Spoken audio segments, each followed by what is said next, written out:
The Secret Doctrine of the Rosicrucians by Magus Incognito. Part 1. The Rosicrucians and Their Secret Doctrine, the student of the history of occultism and the esoteric teachings, and even the average reader of current books and magazines, finds many references to the Rosicrucians, a supposed ancient secret society devoted to the study of occult doctrines and the manifestation of occult powers. But when such person seeks to obtain detailed information concerning this supposed ancient order, he finds himself baffled and defeated.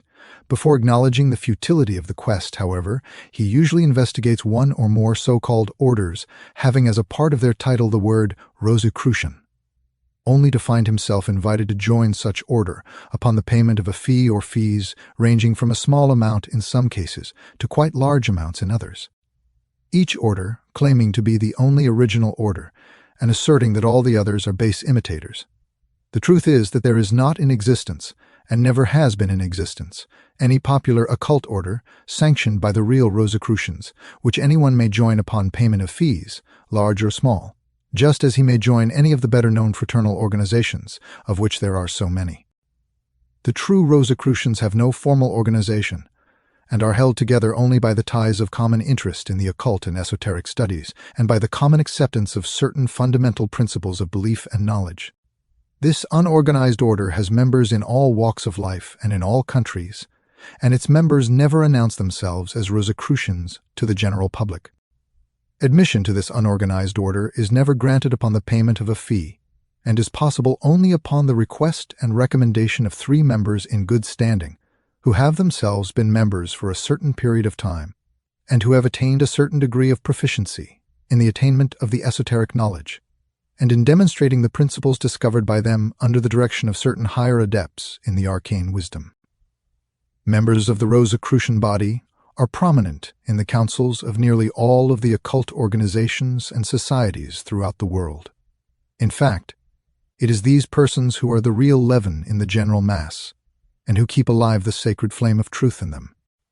Many Rosicrucians are also prominent in philosophical and scientific circles, and some of them are men quite prominent in the large affairs of the business and professional world, and in the ranks of statesmanship. Others are prominent in movements like the labor movement and similar activities. Some are prominent in the councils of the various churches, and others are leaders in masonry and similar secret societies. In all of such circles, the Rosicrucians exert a powerful influence, and always in the direction of good. The Brothers of the Rosy Cross. The modern interest in the Rosicrucian teachings dates back to the early part of the 17th century, about 1610, to be exact. At that time, there were rumors of the existence of a society known as the Brothers of the Rosy Cross, the officers and meeting places of which were not known to the public. The mysterious society was severely attacked by the ecclesiastical authorities and others, and was as vigorously defended by those who were interested in the general subject of occultism and the esoteric teachings. There were many spurious and counterfeit orders established during the following century, and, for that matter, in nearly every century since, but none have been able to show an undoubted connection with the original order. Some of the original teachings of the Rosicrucians have been incorporated in some of the higher degrees of Masonry, and have served a good purpose therein. The legend concerning the origin of the order, true in some respects but erroneous in others, was as follows: that a certain Christian Rosenkreuz, a German nobleman who had donned the robes of a certain order of monks, had visited India, Persia, and also Arabia, and had returned bringing with him a certain secret doctrine obtained from the sages and seers of those oriental lands. He was said to have established the original Rosicrucian Brotherhood about 1425, its existence not becoming generally known until nearly 200 years afterward. The true Rosicrucians, however, recognized this legendary tale as being merely a cleverly disguised recital of the real facts of the establishment of the unorganized order, which must be read between the lines, aided by the spectacles of understanding, in order that its real import may be grasped. The present writer does not feel justified in telling in these pages the tale as he understands it, and as it has been transmitted to him by those in authority. In fact, to make the same public, he would be violating a most sacred promise, which would amount to a betrayal of his initiation secrets. He, however, is permitted to state that the secret doctrine of the Rosicrucians is a body of esoteric teachings, handed down for ages by wise men deeply versed in the esoteric doctrines and occult lore. This wisdom originally came by way of the Orient, and in fact even today comprises part of the inner teachings of some of the highest Oriental brotherhoods. Its history is but another instance of the truth of the old secret axioms, one of which says that we must look to the East, whence comes all light. For many years, little or nothing was permitted to be revealed to the general public concerning the secret doctrine of the Rosicrucians. But during the past 25 years, there has been a greater and still greater freedom in this respect. Until today, many important Rosicrucian teachings form a part of nearly all writings and teachings upon the subject of the esotericism in general, and of the higher metaphysics in particular. Theosophy and the general interest in Oriental philosophies and religions have done much to bring into public notice some of the more elementary points of the secret doctrine. In fact, in the highest writings and teachings of some of the great organizations above referred to, the Rosicrucian may find many half-hidden bits of the Rosicrucian doctrine, cleverly disguised from the unprepared many, yet plainly revealed. To the prepared few, the higher alchemy. The Rosicrucians, according to the public encyclopedias and other works of reference, are held to have been devoted to the subject of alchemy. And indeed, this statement is correct. But the modern compilers of such reference books have fallen into the error of supposing that the alchemy referred to was performed wholly upon the plane of matter, and concerned wholly with the transmutation of elements. They are ignorant of the fact that the alchemy which attracted the Rosicrucians, and which took up most of their time and attention, was mental alchemy and spiritual alchemy, something quite different indeed, though having, of course, a correspondence to the material alchemy, according to the law of correspondence. The student of the present book will discover this fact, and will receive many valuable hints concerning the higher forms of alchemy, providing he is prepared to read between the lines of the text and to reason by analogy. The axiom, as above, so below, will be found to work out well in this connection.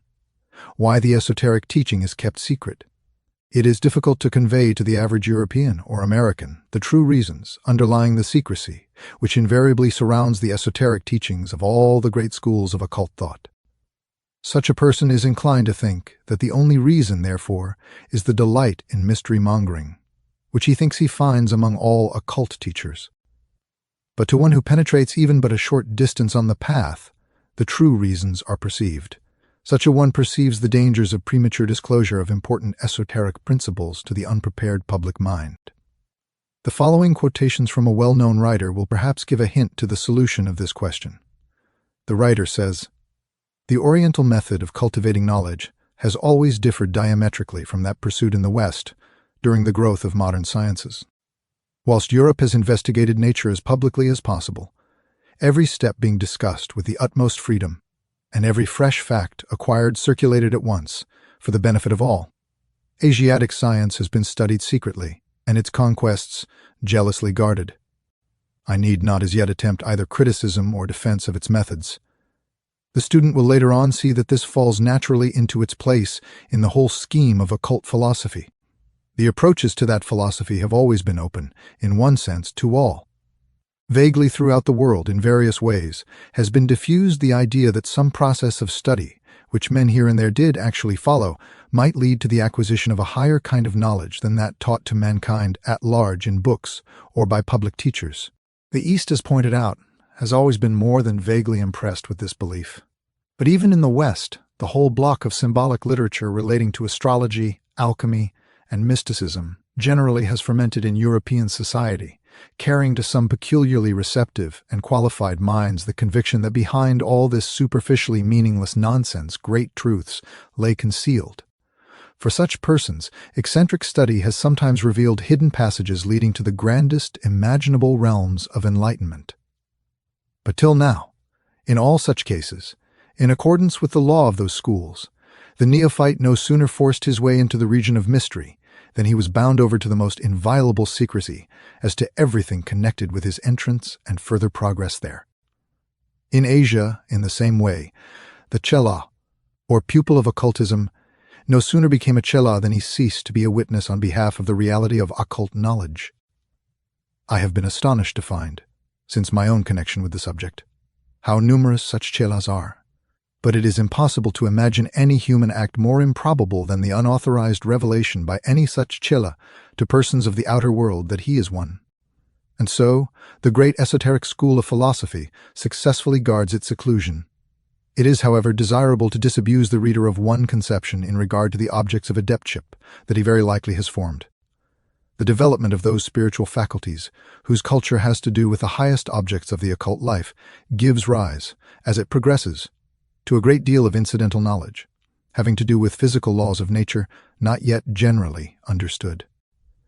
This knowledge, and the practical art of manipulating certain obscure forces of nature, which it brings in its train, invests an adept and even an adept's pupils at a comparatively early stage of their education with very extraordinary powers, the application of which to matters of daily life will sometimes produce results that seem altogether miraculous. And from the ordinary point of view, the acquisition of apparently miraculous power is such a stupendous achievement that people are sometimes apt to fancy that the adept's object in seeking the knowledge he attains has been to invest himself with these coveted powers. It would be as reasonable to say of any great patriot of military history that his object in becoming a soldier has been to wear a gay uniform and impress the imagination of the nursemaids. The secret doctrine of the Rosicrucians. What is known as the secret doctrine of the Rosicrucians is an extensive body of esoteric teaching and occult lore which has been transmitted from master to student, from hierophant to the new initiate, for countless generations. Seldom has any part of the secret doctrine been committed to writing or exposed to public view on the printed page until the present generation. Previous to that time, the little that was written or printed concerning this body of teachings was disguised in the vague terms of alchemy and astrology, so that the same would have one meaning to the average reader, and another, and closer meaning to those who possessed the key to the mystery. The frequent references in the ancient books to sulfur, mercury, and other chemical elements, and to the philosopher's stone, etc., were all intended to indicate certain portions of the teachings of the secret doctrine to those who already possess the key. The secret doctrine of the Rosicrucians is believed by those best informed to have been built up gradually, carefully, and slowly by the old occult masters and adepts, from the scattered fragments of the esoteric teachings which were treasured by the wise men of all races. The legend runs that these fragments of the secret doctrine were the scattered portions of the old esoteric teaching of ancient Atlantis, the bits of the great mass of the Atlantean occult teachings, which were scattered in all directions, were destroyed by the great cataclysm which had destroyed that great continent. The few survivors of the Atlantean civilization carefully preserved these fragments of truth and passed them on to their chosen students and capable descendants. The old masters who made it the object of their lives to gather together once more these scattered fragments and to thus reconstruct the occult doctrine of the Atlanteans found a portion of their material in Egypt, in India, in Persia, in Chaldea, in Media, in China, in Assyria, and in ancient Greece, and also in the mystic records of the Hebrews, such as the Kabbalah and the Zohar. The common source, however, may be regarded as distinctly Oriental. The great philosophies of the East, in fact, may be said to have been built upon the base of these still more ancient teachings. Moreover, the great Grecian secret teachings are believed to have been based upon knowledge obtained from this same common source. So at the last, the secret doctrine of the Rosicrucians may be said to be the secret doctrine of Atlantis, transmitted through the descendants of the people of that great center of occult knowledge. The following quotation from a writer who himself has gathered together many bits of the ancient wisdom may be interesting. Speaking of these ancient teachings, he says, "The teaching has come down to the present age through the corridors of time. From the dim ages of past eras, races, and schools of thought, even those highest in the ancient occult councils, however, are unable to trace the teachings in an unbroken direct line farther back than the time of Pythagoras, about 500 BC, and a little later in ancient Greece, although they find many references thereto and extracts therefrom in some of the older records of ancient Egypt and Chaldea, which served to show that the schools of Pythagoras and other ancient Grecian occultists were founded on occult instruction still more remote, received in a direct line of succession of teachers and pupils extending over centuries. Investigators have found traces of the teachings in the records of Persia and Media, and it is believed that the inspiration for the original philosophical teachings of Gautama, the founder of Buddhism, was received from the same sources. Traces are also found in the Hebrew esoteric teachings. The writer continues, "The Grecian teachings were undoubtedly obtained directly from Egyptian sources through Pythagoras, the relation between the early Grecian teachings and philosophies, and the older school of Old Egypt, being very close and intimate. Pythagoras is known to have received instruction from Egyptian and Persian hierophants. There is to be found the closest resemblance between the ancient Grecian teachings and those of the Egyptian esoteric fraternities. Some of the teachers, however, hold that the Grecian and Egyptian schools respectively were but two separate offshoots of an original and older teaching, which had its origin in the lost continent of Atlantis.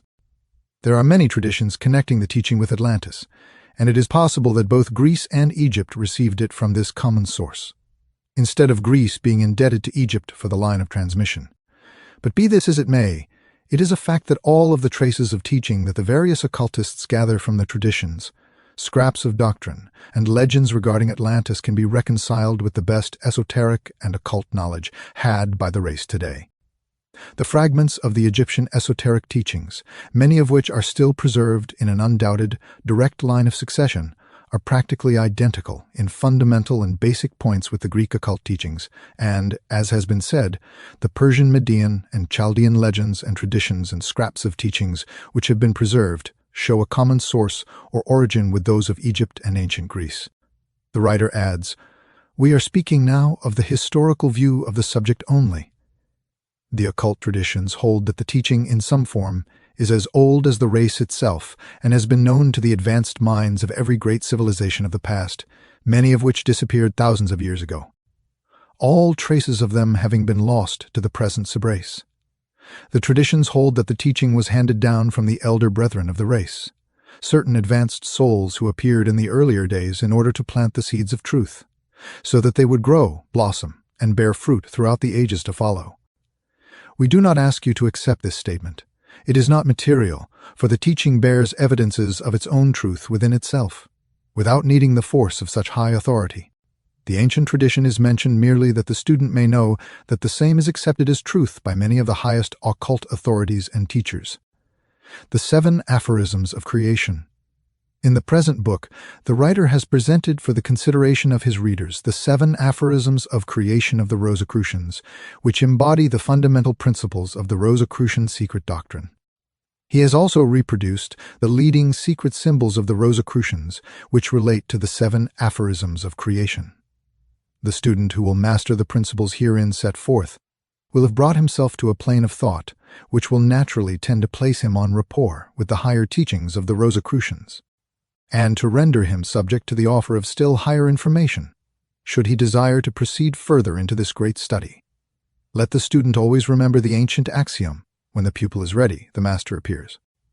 But the pupil is not ready until he has mastered the elementary instruction such as is given in the pages of this book. It is not claimed, however, that in the pages of this book are given all the secret teachings of the Rosicrucians, such as their formulas and methods of mental alchemy and spiritual transmutation. Such information cannot be cast broadcast, for reasons which will be apparent to every earnest and intelligent student. But on the other hand, such information cannot be withheld from those who are ready to receive it, and who are moved by the proper motives in seeking to acquire the secret knowledge. When the student learns how to give the right nod, then will he find proven the old promise, knock, and it shall be opened unto you. The symbol of the rosy cross. The well-known symbol of the Rosicrucians, the rosy cross, appears in several forms as, for instance, the cross surmounted by the rose, the sword, the cross handle, attached to the rose, the cross surmounted by the crown, a modification of the phallic cross, etc. The explanation of the general symbol is 7-fold, the 3 highest being reserved for initiates of a certain rank only, and therefore cannot be stated here. Below follow several of the meanings which we are permitted to translate and explain here. 1. The cross surmounted by the rose indicates that the rose, the mystic symbol of the divine, can be attained only by the suffering of mortal life, symbolized by the cross. 2. The sword attached to the rose indicates that the sword of the spirit must be actively employed in the battle of life in order to win the reward of the rose being the reward bestowed by the queen upon the victorious knight in the olden days, is the symbol of this truth. 3. The cross surmounted by the crown indicates that the suffering of mortal existence borne by the faithful disciple of truth will inevitably be rewarded by the attainment of the crown of mastery. Every cross has its crown, and no cross, no crown, being old aphorisms seeking to express this truth. The modified phallic cross indicates the sexual duality of the manifested universe, the presence and activity of the universal male principle and the universal female principle, respectively. The modified phallic cross of the Rosicrucians, however, must not be taken to indicate any relationship of the Rosicrucians with the gross forms of phallic worship, however. The latter is merely the distorted shadow of the truth, and must not be mistaken for the reality. Concluding this introductory statement, and inviting you to enter into the study of the secret doctrine of the Rosicrucians, let us ask you to carefully consider the following words of an ancient aphorism: the possession of knowledge unaccompanied by a manifestation and expression in action is like the hoarding of precious metals by the miser, a vain and foolish thing. Forget not the law of use in this and all other things. Part 2, the Eternal Parent. In the secret doctrine of the Rosicrucians, we find the following aphorism of creation. The first aphorism. 1. The Eternal Parent was wrapped in the sleep of the cosmic night. Light there was not, for the flame of spirit was not yet rekindled. Time there was not, for change had not re-begun. Things there were not, for form had not represented itself. Action there was not, for there were no things to act.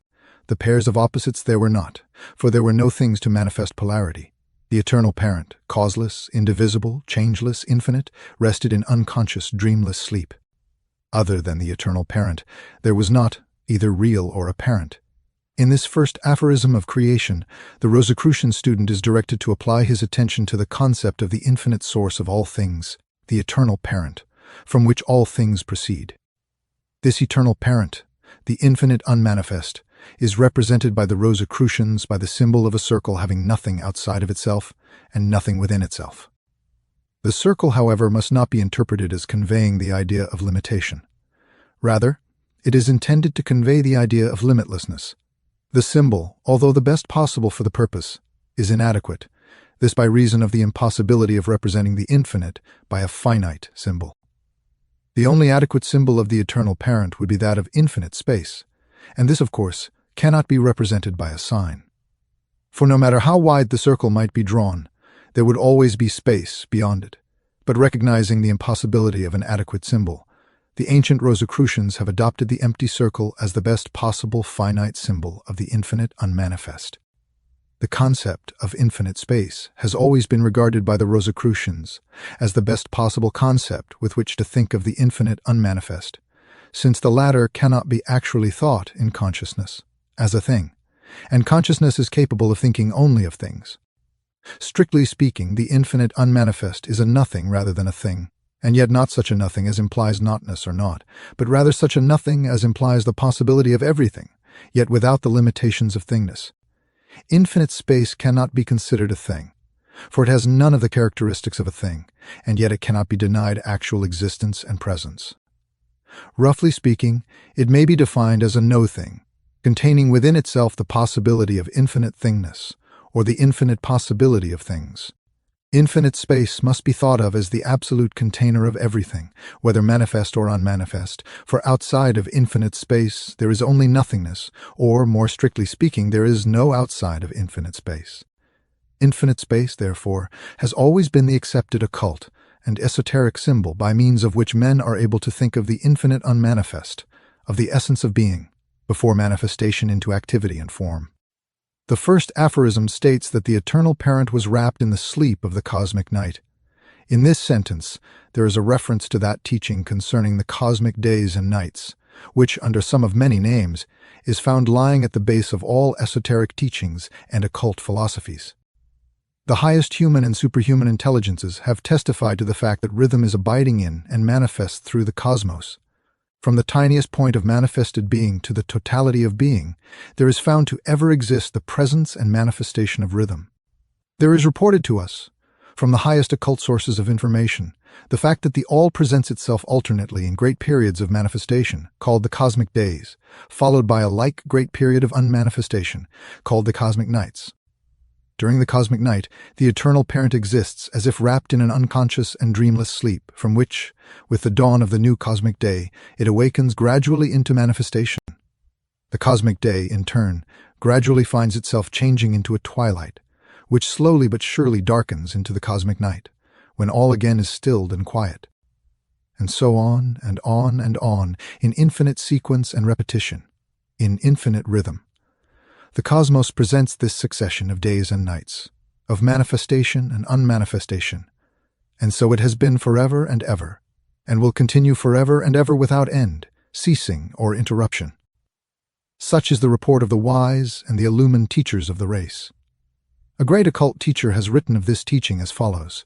The esoteric doctrine teaches, like Buddhism and Brahmanism, and even the Kabbalah, that the one infinite and unknown essence exists from all eternity, and in regular and harmonious successions is either passive or active. In the poetical phraseology of Manu, these conditions are called the days and the nights of Brahma. The latter is either awake or asleep. Upon inaugurating an active period, says the secret doctrine, an expansion of this divine essence from without inwardly, and from within outwardly, occurs in obedience to eternal and immutable law, and the phenomenal or visible universe is the ultimate result of the long chain of cosmical forces thus progressively set in motion. In like manner, when the passive condition is resumed, a contraction of the divine essence takes place, and the previous work of creation is gradually and progressively undone. The visible universe becomes disintegrated, its material dispersed, and darkness, solitary and alone, broods once more over the face of the deep. To use a metaphor from the secret books, which will convey the idea more clearly, an outbreathing of the unknown essence produces the world, and an inhalation causes it to disappear. This process has been going on from all eternity, and our present universe is but one of an infinite series, which had no beginning, and will have no end. In this connection, the student of Herbert Spencer will find in the ancient occult doctrines and teachings an unsuspected firm basis for the teaching of his modern master. Spencer, in his teaching of the universal presence and activity of rhythm, but echoes the old occult teachings on the subject. Note the following from the pen of the modern prophet of evolution. Apparently, the universally coexistent forces of attraction and repulsion, which, as we have seen, necessitate rhythm in all minor changes throughout the universe, also necessitate rhythm in the totality of its changes, produce now an immeasurable period during which the attracting forces predominating cause universal concentration, and then an immeasurable period during which the repulsive forces predominating cause universal diffusion. Alternate eras of evolution and dissolution. The first aphorism states, "Light there was not, for the flame of spirit was not yet rekindled." This is apt to prove a hard saying to those who, having the half-truth only and not realizing the existence of the other half, have thought of infinite reality as being spirit, of which the flame is of course the occult and esoteric symbol.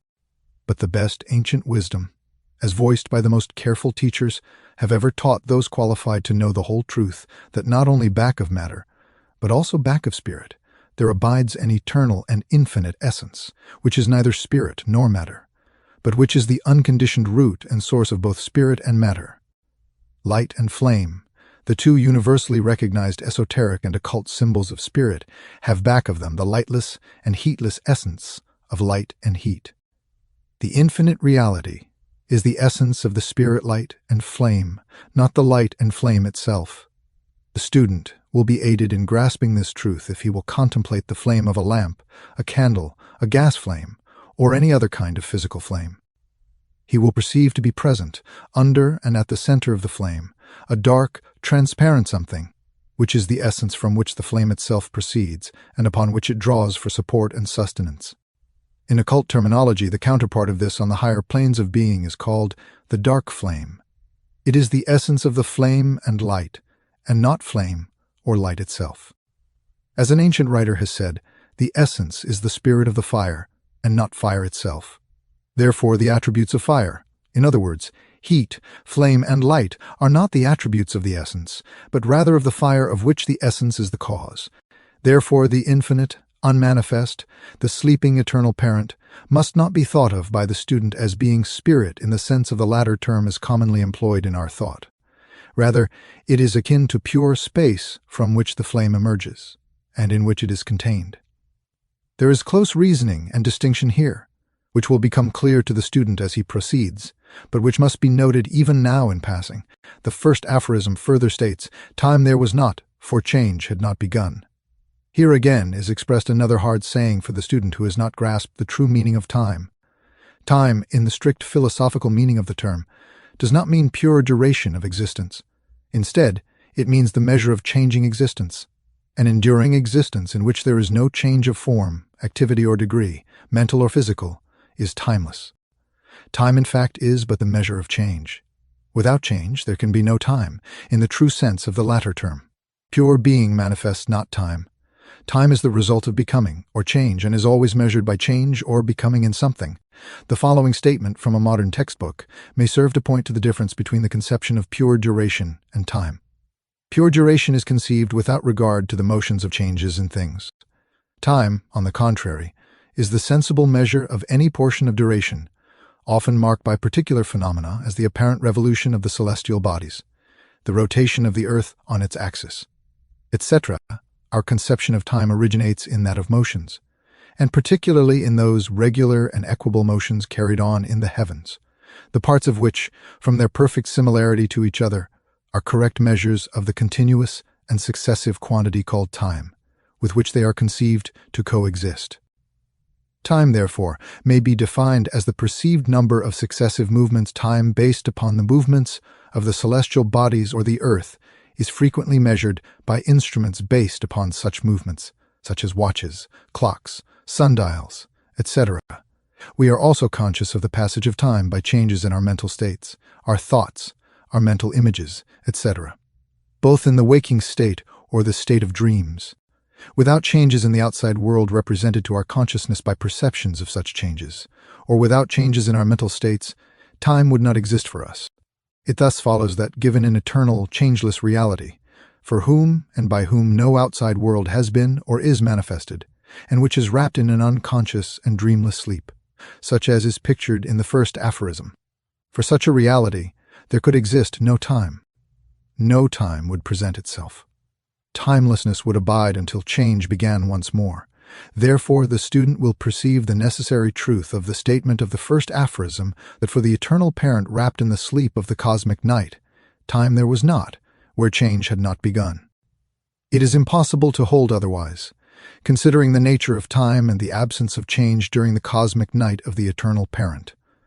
The student will perceive that, given infinite existence and the absence of change, then we must necessarily postulate pure duration and the absence of time. There is no logical escape from this conclusion. The first aphorism further states, "Things there were not, for form had not represented itself." Here again we are presented with an unescapable conviction. A thing is whatever exists or is conceived to exist as a separate entity and as a separable or distinguishable object of thought.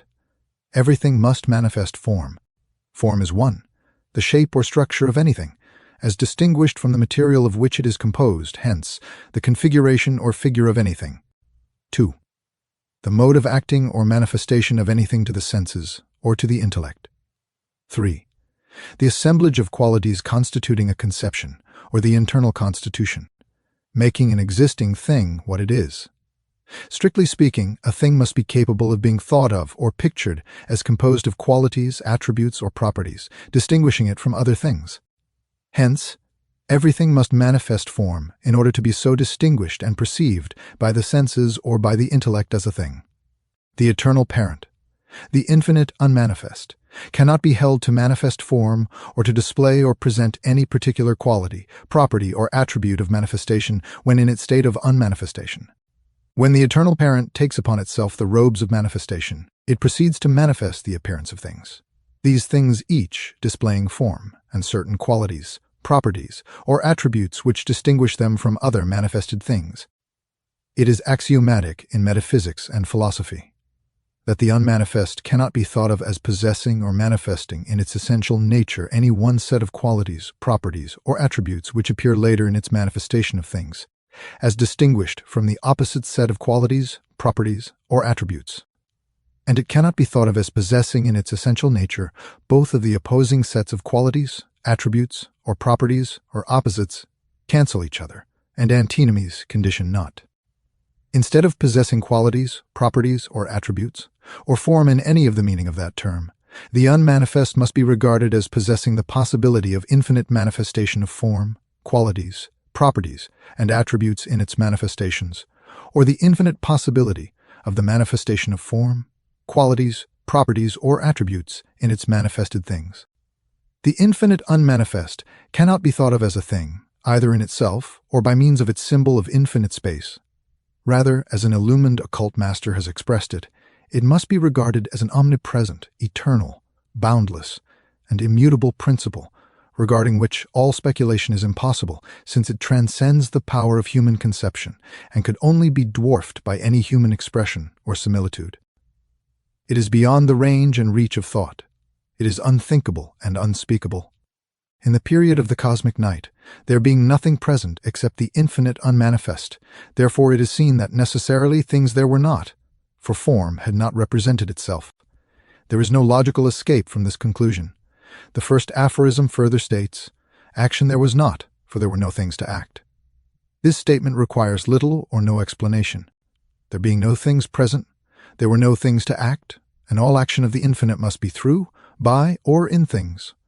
All action requires change, and where there is no change, there can be no action.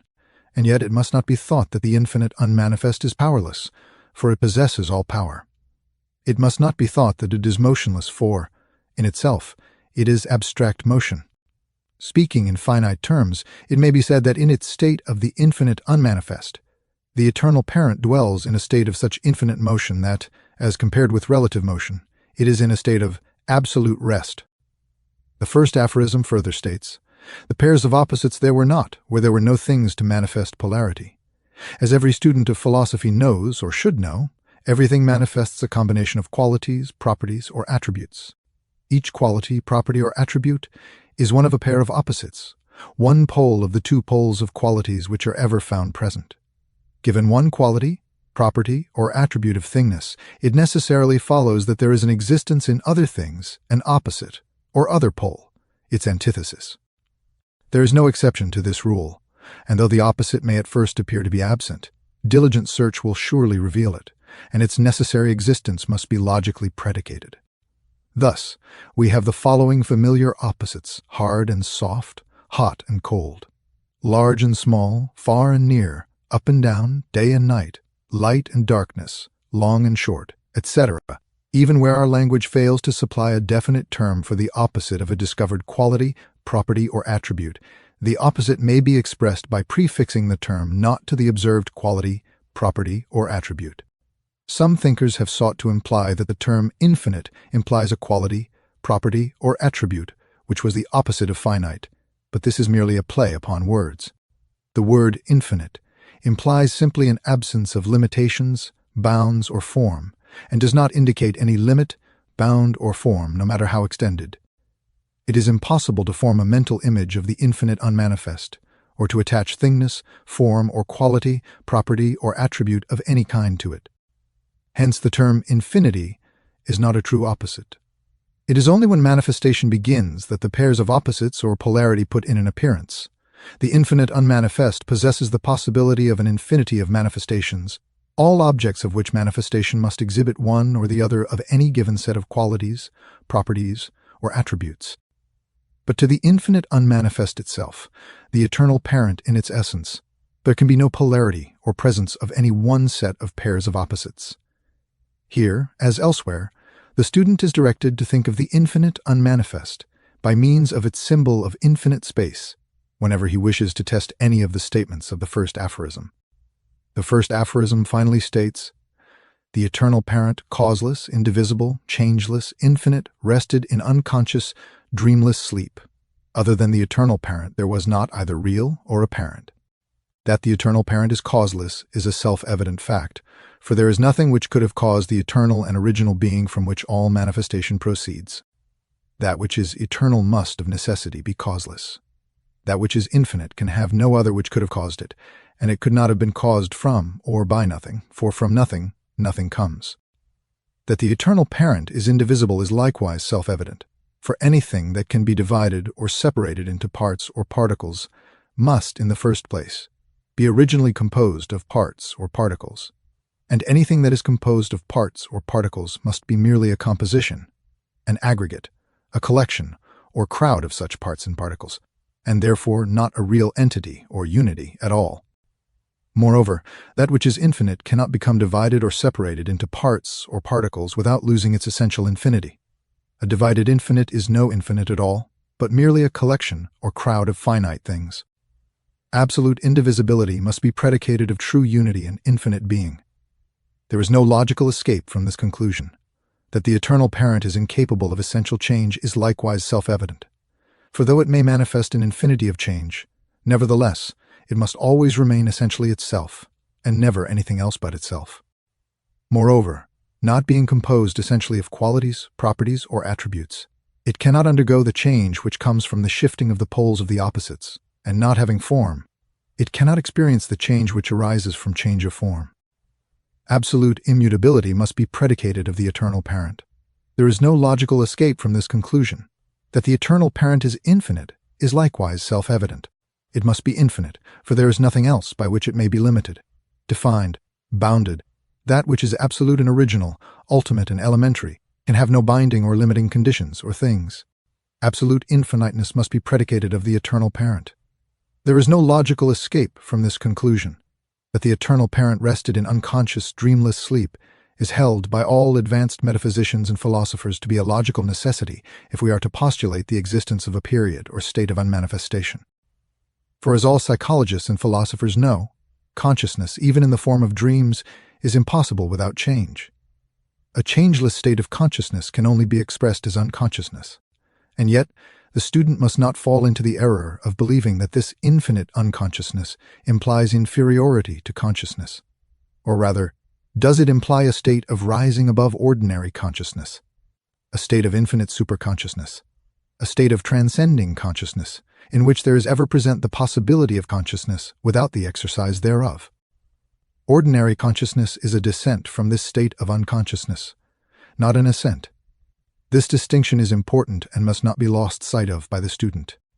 As we shall presently discover, when manifestation begins to dawn into appearance, then and then only the eternal parent may be said to begin to dream. To dream of an infinity of universes, succeeding each other in rhythmic sequence. And only when the eternal parent shall awaken fully from the dream into the bright noontide of infinite self-consciousness may it be thought of as being fully awake and conscious. These facts will unfold themselves as we proceed with the consideration of the aphorisms. Other than the eternal parent, there was not, either real or apparent. Here again we have a self-evident truth. There can have been no other real being, no other to the infinite and absolute reality. For the predicate of infinity and absoluteness carries with it the implicit predicate of aloneness, oneness, and uniqueness. There can be no other real being to infinite reality. And in the absence of manifestation, there can have been no apparent. In other words, manifested or created. Thing or things? Thing in existence in the period of the infinite unmanifestation. There is no logical escape from this conclusion. Finally, the student is once more bidden to fall back upon the symbol of infinite space in this consideration of the infinite unmanifest, whenever he finds it difficult or almost impossible to conceive of the truth of the statements contained in the first aphorism, as concerned with the eternal parent in the state of the infinite unmanifest. In the cosmic night, the symbol will be found perfectly adequate in order to permit one to think of the infinite unmanifest, although, of course, it is impossible to paint a mental picture of either symbol or the reality which it represents. Edgar Allan Poe has well said of the thought and concept of the infinite and similar efforts of the human mind to think of the unthinkable. This merest of words, and some other expressions of which the equivalents exist in nearly all languages, is by no means the expression of an idea, but of an effort of one. It stands for the possible attempt at an impossible conception. Man needed a term by which to point out the direction of this effort. The cloud behind which lay, forever invisible, the object of this attempt. A word in fine was demanded by means of which one human being might put himself in relation at once with another human being, and with a certain tendency of the human intellect. Out of this arose this term, which is thus the representative but of the thought of a thought. The fact is that, upon the enunciation of any one of that class of terms to which this belongs, the class representing thoughts of thought, he who has a right to say that he thinks at all feels himself called upon not to entertain a conception, but simply to direct his mental vision toward some given point in the intellectual firmament where lies a nebula never to be solved. To solve it, indeed, he makes no effort, for with a rapid instinct he comprehends not only the impossibility, but as regards all human purposes, the inessentiality of its solution. He sees at once how it lies out of the brain of man, and even how, if not exactly why, it lies out of it. In the secret doctrine of the Rosicrucians, therefore, there was no attempt made to define the essence of the eternal parent. In fact, it is held in the spirit of Spinoza's celebrated aphorism, "To define the infinite is to deny the infinite." In refusing to ascribe the finite qualities, properties, and attributes of personality to the eternal parent, the Rosicrucians do not mean to imply that the infinite reality is below the plane of personality, but rather that it is so immeasurably above that plane, and so infinitely transcends all personality, that it is childish to think or speak of it in the terms of personality. It has been held by eminent thinkers that even the finite intelligence of man is capable of conceiving of a state of intelligence as much higher than that of the most intelligent man, as the latter is higher than that of the black beetle. This being so, it can readily be seen that such a power, to which the manifestation of such a superlative degree of intelligence being is but a bagatelle effort of power, is and must be in its essential nature so infinitely above the plane of human personality that it is practically an insult to think of it in the terms of personality. As has been frequently stated in this consideration of the first aphorism, the state of being of the infinite and absolute reality, the eternal parent, during the state of the infinite unmanifest, cannot be expressed in words, for it is beyond words. It can be thought of only symbolically, by means of its only possible symbol, in other words, that of infinite space, even symbolized. It can be thought of only in terms of negation, for being in the state of absolute being which, as Hegel says, is practically identical with non-being. When the term being is used in the sense of finite, conditioned and qualified being, it cannot be thought of as possessing any of the qualities, attributes, or properties of thingness. Therefore, its state of being can be suggested only by using the terms implying the negation of all those qualities, properties, and attributes which men ascribe to things, even to those things which they feel, rather than conceive, and which represent even the remotest limits of their mentative efforts. Edwin Arnold, in his beautiful poem, The Light of Asia, has well expressed the Buddhistic conception of this beyond thoughtness of the essence of the infinite reality in the following words: Om Amitaya, measure not with words the immeasurable, nor sink the string of thought into the fathomless. Who asks does err, who answers errs. Say not, shall any gazer see with mortal eyes, or any searcher know with mortal mind? Veil after veil will lift, but there must be veil upon veil behind. And so the Rosicrucians regard the fact of the infinite unmanifest, the absolute essence, only under the symbol of the infinite sea of pure space, resting in a state of absolute calm and absolute transparency, through which the mortal eye gazes and seems to see but nothing, but which the illumined intuition knows to be allness instead of nothingness, absolute and infinite being instead of nothingness, infinite life instead of death. Though it cannot be perceived by mortal sense, and though it transcends the highest effort of both intellect and imagination to conceive or picture, yet the highest reports of pure reason inform us that it must be present, and the highest reports of intuitive faith render it impossible to doubt its all-presence and reality. To the ignorant and the half-wise, this symbol may seem to indicate nothing, but to the illumined and truly wise, it is seen to represent absolute allness of reality. Gaze ye, then, upon this symbol of infinite space with awe, for it represents our highest, though feeble, efforts at expressing the nature of the infinite essence of being.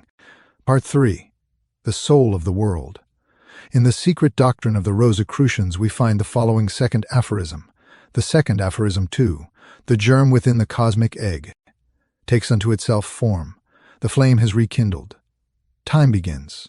A thing exists. Action begins. The pairs of opposites spring into being. The world's soul is born and awakens into manifestation. The first rays of the new cosmic day break over the horizon. In this second aphorism of creation, the Rosicrucian is directed to apply his attention to the concept of the world soul, the first manifestation of the eternal parent. This world soul, the first manifestation, is represented by the Rosicrucians by the symbol of a circle containing at its center a black dot or point. The circle, of course, represents the infinite unmanifest, and the black dot or point represents the focal point of the new manifestation, the germ within the cosmic egg. As the old occultists poetically expressed the idea, the Rosicrucian concept of the world soul, the first manifestation, corresponds to similar conceptions found in various forms in most of the ancient occult teachings of the several great esoteric schools of philosophy. In some philosophies, it is known as the anima mundi, or life of the world, soul of the world, or world spirit. In others it is known as the logos, or word. In others as the demiurge. The spirit of the concept is this, that from the unconditioned essence of infinite unmanifestation there arose an elemental and universal soul, clothed in the garments of the most tenuous elemental form of matter, which contained within itself the potency and latent possibility of all the future universes of the new cosmic circle, or cosmic day. This world soul is spoken of in the second aphorism as the germ within the cosmic egg, inasmuch as it is regarded as the tiny germ within the egg, which gradually increases in size and complexity and takes upon itself form and activity. The symbol of the cosmic egg, of which the world soul is the animating germ, is a very old one, and one widely spread in usage in the ancient world. As a prominent occultist has said, whence this universal symbol? The egg was incorporated as a sacred sign in the cosmogony of every people on the earth, and was revered both on account of its form and its inner mystery. From the earliest mental conceptions of man, it was known as that which represented most successfully the origin and secret of being, the gradual development of the imperceptible germ within the closed shell, the inward working without any apparent outward interference of force, which, from a latent nothing, produced an active something, needing naught save heat, and which, having gradually evolved into a concrete, living creature, broke its shell, appearing to the outward senses of all, a self-generated and self-created being. Must have been a standing miracle. From the beginning. The secret teaching explains the reason for this reference. By the symbolism of the prehistoric races, the first cause had no name in the beginnings. Later it was pictured in the fancy of the thinkers as an ever-invisible bird that dropped an egg into chaos, which egg became the universe. Hence, Brahm was called Kalahansa, the swan of eternity, which laid at the beginning of each Mahamanvantara, a golden egg. It typifies the great circle, or O itself, a symbol for the universe and its spherical bodies. The first manifestation of the cosmos in the form of an egg was the most widely diffused belief of antiquity.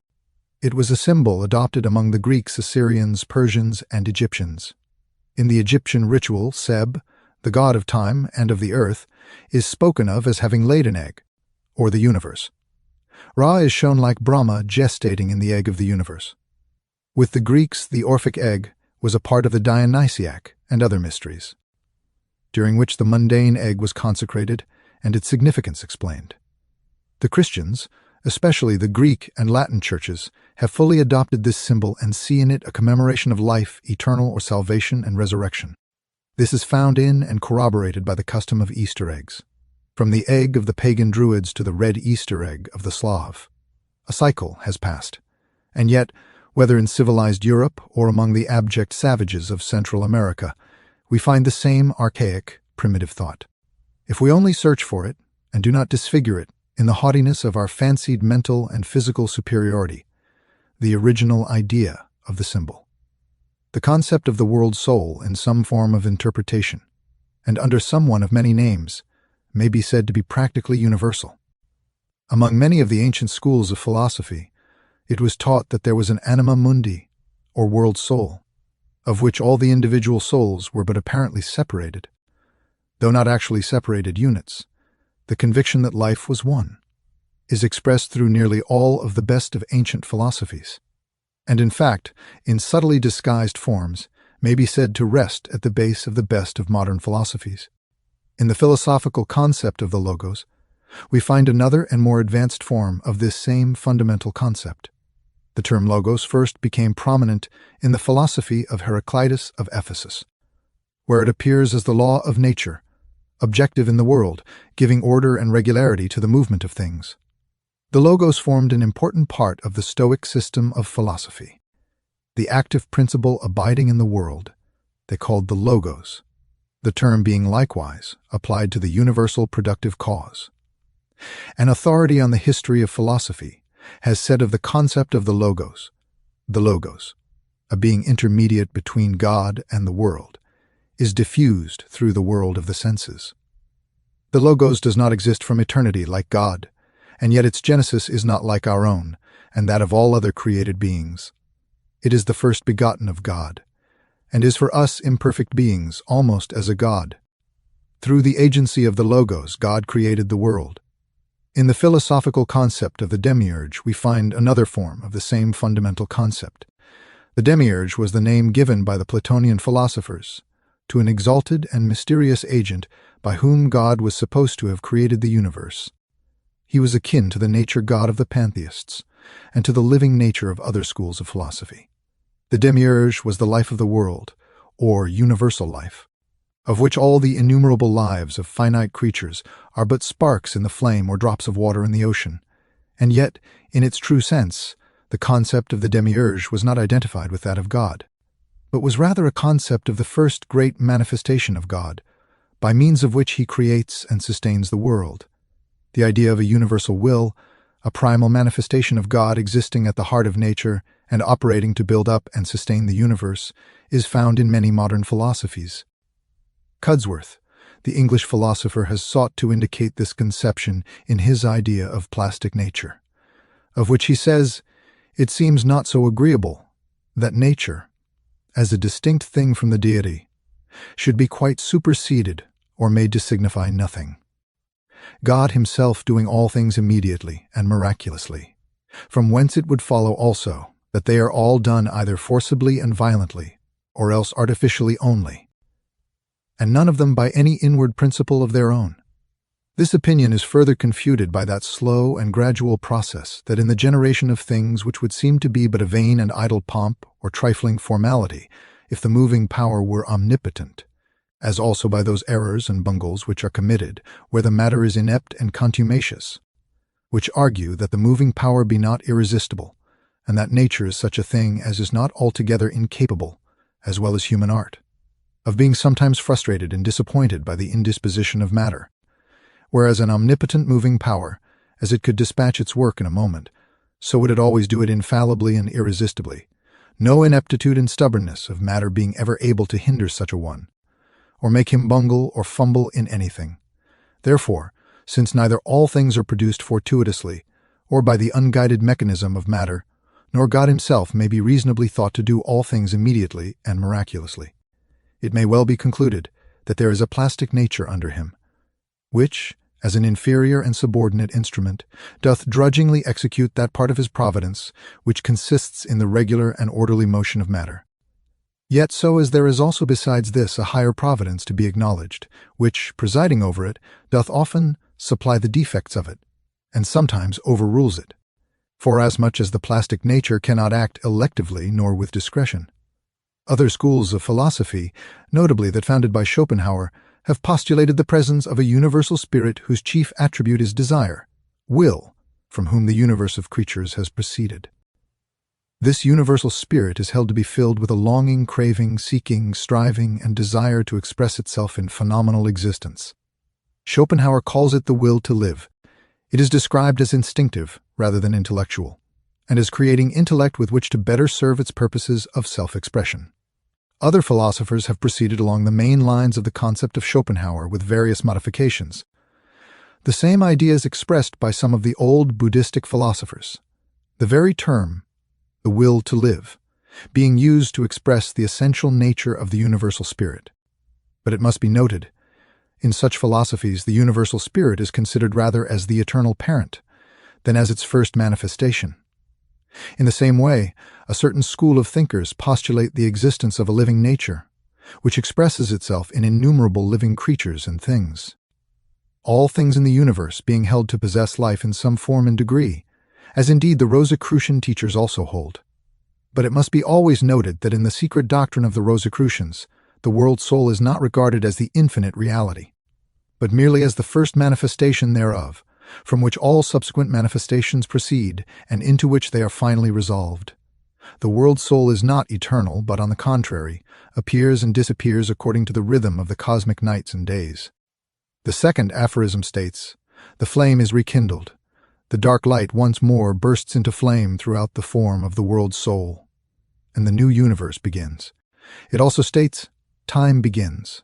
This is seen to be true because change has begun, and change is the essence of time, and time the measure of change. Again, a thing exists. This because the world soul is truly a thing, with all the characteristics of thingness. It can be defined and described in positive terms. It can be thought of logically and in terms of intellect, though perhaps not capable of being pictured in the imagination. Again, action begins. This because from the very inception of the germ in the cosmic egg, there is the manifestation of activity, motion, and change. The world soul is in constant and uninterrupted activity from the moment of its faintest dawn until the moment of its expiring quiver. Again, the pairs of opposites spring into being, as all thingness is accompanied by the presence of the pairs of opposites, the contrasting sets of qualities. It follows that, from the first faint breath of the world spirit, differentiation begins, and the polarity of qualities exhibit themselves. Again, the world soul is born, and awakens into manifestation. The world soul awakens into active manifestation from the very moment of its birth, finding within itself the impelling urge of the will to live and of expression. It proceeds at once along the lines of elementary instinct, to prepare for manifestation of higher and more complex forms of life and action. Again, the first rays of the new cosmic day break over the horizon. With the coming of the world soul, the new cosmic day is indeed begun, and proceeds without interruption until the shades of the cosmic night once more overtake it in cyclic sequence. The Rosicrucian teaching is that the world soul is not a soul lacking a body, but that, on the contrary, it is clothed in the garments of the most tenuous and ethereal substance, a substance as much finer and more ethereal than the ether of space. Of the material scientists, as the latter is much finer and more ethereal than the hardest steel or granite. From this ethereal substance, the world soul weaves bodies for its manifestations, even the densest forms of matter, and even the tenuous bodily form of the highest forms of life, far removed from our comparatively gross earth plane. The Rosicrucians further hold that it is not correct to think of the world soul as having been created out of nothing by the eternal parent. And still less so, think of it as having been created from the substantial essence of the eternal parent by division, separation, or partition. Such ideas being held to be logically impossible and fallacious. On the contrary, it is held that the world soul exists as an idea of the eternal parent. Just as in a daydream or a reverie or a full dream, we may picture a thing as in being. Or in other terms, even the world soul exists merely as a picture in the infinite imagination of the eternal parent, and at the last is but a shadow of reality and not reality itself. The world soul, at the dawn of the cosmic day, may be said to be like a dreamer freshly awakened from a deep sleep, and striving to regain consciousness of himself. It does not know what it is, nor does it know that it is but an idea of the eternal parent. If it could express its thought in words, it would say that it has always been, but had been asleep. Before that moment, it feels within itself the urge toward expression and manifestation, along unconscious and instinctive lines. This urge being a part of its nature and character, and implanted into it by the content of the idea of the eternal parent, which brought it into being. Like the newborn babe, it struggles for breath and begins to move its limbs, and as it struggles and moves, there comes to it a response from all of its nature, and its active life begins. And here we leave the world soul, for the moment, struggling for breath, and striving to move its limbs, figuratively speaking, of course. Its future is related in the succeeding aphorisms. Part 4, the Universal Androgyne. In the secret doctrine of the Rosicrucians, we find the following third aphorism. The third aphorism, 3. The one became two. The neuter became bisexual. Male and female, the two in one, evolved from the neuter. And the work of generation began. In this third aphorism of creation, the Rosicrucian is directed to apply his attention to the conception of the world soul, the first manifestation of the eternal parent, as a bisexual universal being. This bisexual universal being combining within itself the elements and principles of both masculinity and femininity, is known in the Rosicrucian teachings as the Universal Hermaphrodite and the Universal Androgyne. The term hermaphrodite is defined as an individual which has the attributes of both male and female. The term is derived by joining together the two names, viz., Hermes and Aphrodite. The term came into ancient use through the legend of Hermaphroditus, son of Hermes and Aphrodite, who, while bathing, became joined in one body with the nymph Salmacis. The term androgyne is defined as an individual possessing the attributes of both male and female, a hermaphrodite. The term is derived from the combination of two Greek words, viz., andros, meaning a man, and gyne, meaning a woman.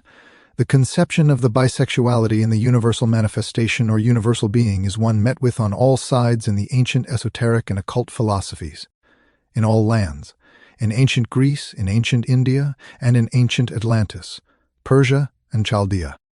The doctrine formed an important part of the inner teachings. In its highest forms, this teaching lay at the very heart of the ancient mysteries, and resulted in the very highest and noblest conception of the dignity and worthiness of sex, but prostituted by the vulgar popular mind, encouraged by a debased priesthood. The same teachings were inverted, and made to serve as the basis of the various degenerate phases of phallic worship, the traces of which are found on every page of ancient philosophical or religious history. The Rosicrucians have never countenanced even the slight descent into phallicism, but on the contrary, have kept alive the flame of the true teaching, and have used its particular symbol as the distinctive symbolic name and emblem of the order.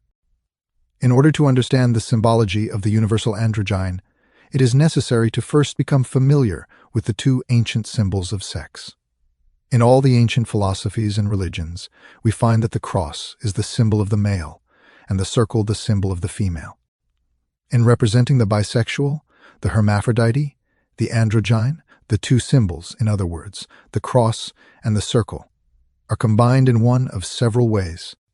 The original way was that of placing the cross within the circumference of the circle, but later usage preferred the various forms of the so-called phallic cross, which consists of the circle or oval sustaining the cross, which depends downward from it. See illustrations. Sometimes the cross is represented as the letter T and the circle as the letter O. This symbol of the circle enclosing the cross is one particularly sacred to the Rosicrucians, since to them it represents the universal activity and universal creation, symbolizing the great mystery of occult generation on all planes of life. In the fanciful symbology of the ancient Rosicrucian brotherhoods, the circle was transformed into the rose, and the cross sometimes transformed into the sword, with its cross-like handle. The sign, then, of the cross or sword combined with the circle or rose symbolized the mystic union of the rose and the cross, from whence arose the name of the order. In other words, Rosicrucian meaning rose cross. The third aphorism states, the one became two, the neuter became bisexual, male and female, the two in one, evolved from the neuter, and the work of creation began. In this aphorism, there is given the hint at the very important teaching of the Rosicrucians concerning the universal sex principles in nature, the presence and activity of the sexual pairs of opposites, male and female, which constitute the secret of creation. According to the secret doctrine of the Rosicrucians, there are present in all creation the activities of a male principle and a female principle, both universal in nature, character, and extent, both opposing aspects of the world soul, which act and react one upon the other, and thus produce all creative activity and the cosmic becoming, or universal activity and change. And the teachings also are that these two sex principles operate and manifest upon every plane of life, from the submineral, onto the mineral, onto the plant, onto the animal, onto the human, onto the superhuman, onto the angelic, or godlike, and likewise that in everything in creation there is present and manifest the activity of sex. The above statement of the universality of sex may seem somewhat surprising to the person who is not acquainted himself or herself with the ancient wisdom of the esoteric schools, or who is not familiar with the daring conceptions of advanced modern science. But to that one who has mastered the ancient wisdom teachings, and who has likewise become acquainted with the best of modern advanced scientific thought. There will seem nothing strange about these statements. The ancient teachings taught positively that there was present and active sex in all manifested creation, and modern science is beginning to teach that the evidence of the presence of sex in everything is conclusive.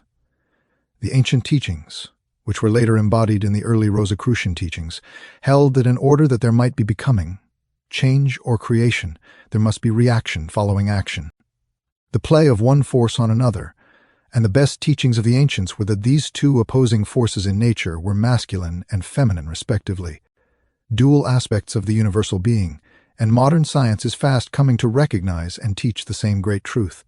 The best teachings of modern science is that there is a stimulating or fertilizing activity in nature which acts upon a generative force, the latter reacting upon the former.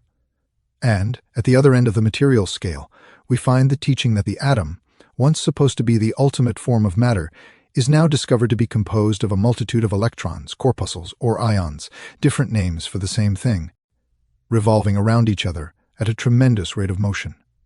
It was formerly supposed that the electrons simply revolved one around another, and that all were alike in character and nature. But the later discoveries show that the formation of the atom is due rather to the action of numerous circling positive or male electrons around a central negative or female electron.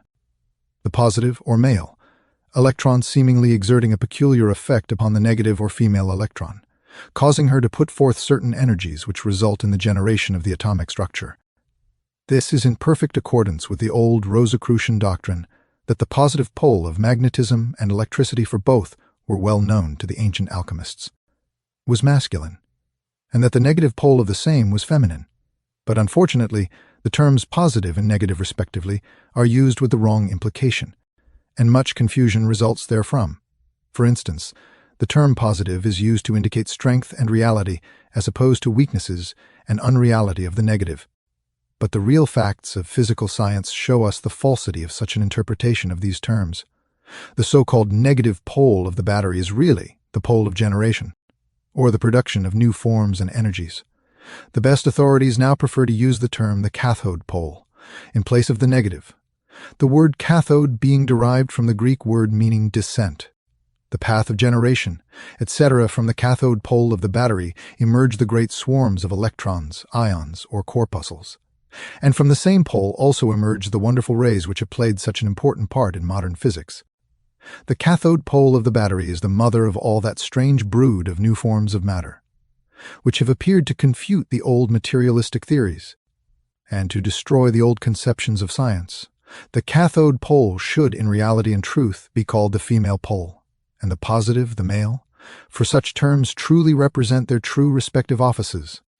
Modern science also teaches that the electrons, which are composed of negative female electricity, frequently become detached from its male companion corpuscles, and start on an independent career, then seeks a union with a masculine corpuscle, and gaining it, a new set of creative activity has begun.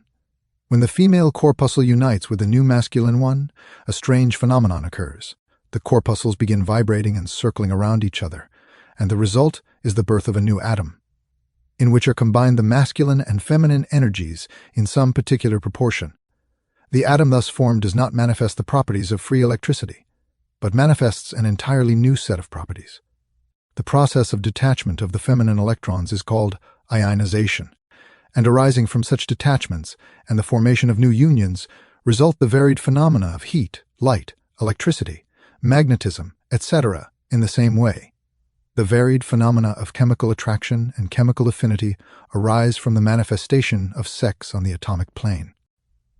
Though science has not as yet perceived this to be the truth, science teaches that there are marriages, divorces, and remarriages among the atoms, but it hesitates to go further and assert that this is a part of the universal sex manifestation. But this announcement must come in time, for the evidence is overwhelmingly convincing. The explosive properties of certain substances really result from a divorce of the atomic and molecular parties, the detachment of the male and female particles under the influence of a stronger attraction, and the formation of the different substances result from the attractive unions of certain male and female elements of matter. Alchemy has always known this to be a fact. It remains for modern science to corroborate and reaffirm the vagaries of the old alchemists regarding this important fact of nature. It has always been admitted by science that there was sex manifest in plant life as well as in animal life. But the mineral life was not given the benefit of the manifestation of the universal principle of sex. But recent discoveries have forced upon scientists the fact that in the crystallization of minerals there is an unmistakable evidence of the presence and activity of sex. And in the near future, it will be found that all the other changes in minerals are the result of sex attraction or repulsion. And, as we shall see in a subsequent chapter of this book, there is present the activity of sex on the mental planes of life.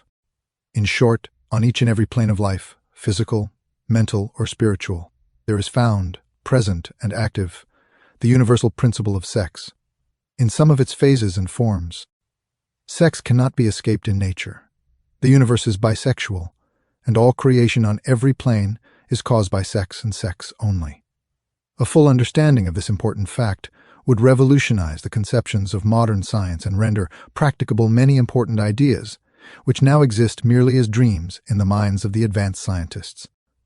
To those who cannot see this plainly, we would say, it is admitted that all physical and mental phenomena depend for activity upon the law of attraction. When it is discovered that the law of attraction proceeds along the lines of sex and sex alone, then it is seen that all activity is sex activity. Had the world soul remained neuter, there would have been no universal manifestation or creation. It was necessary that the principle of sex should appear in order that creation should begin.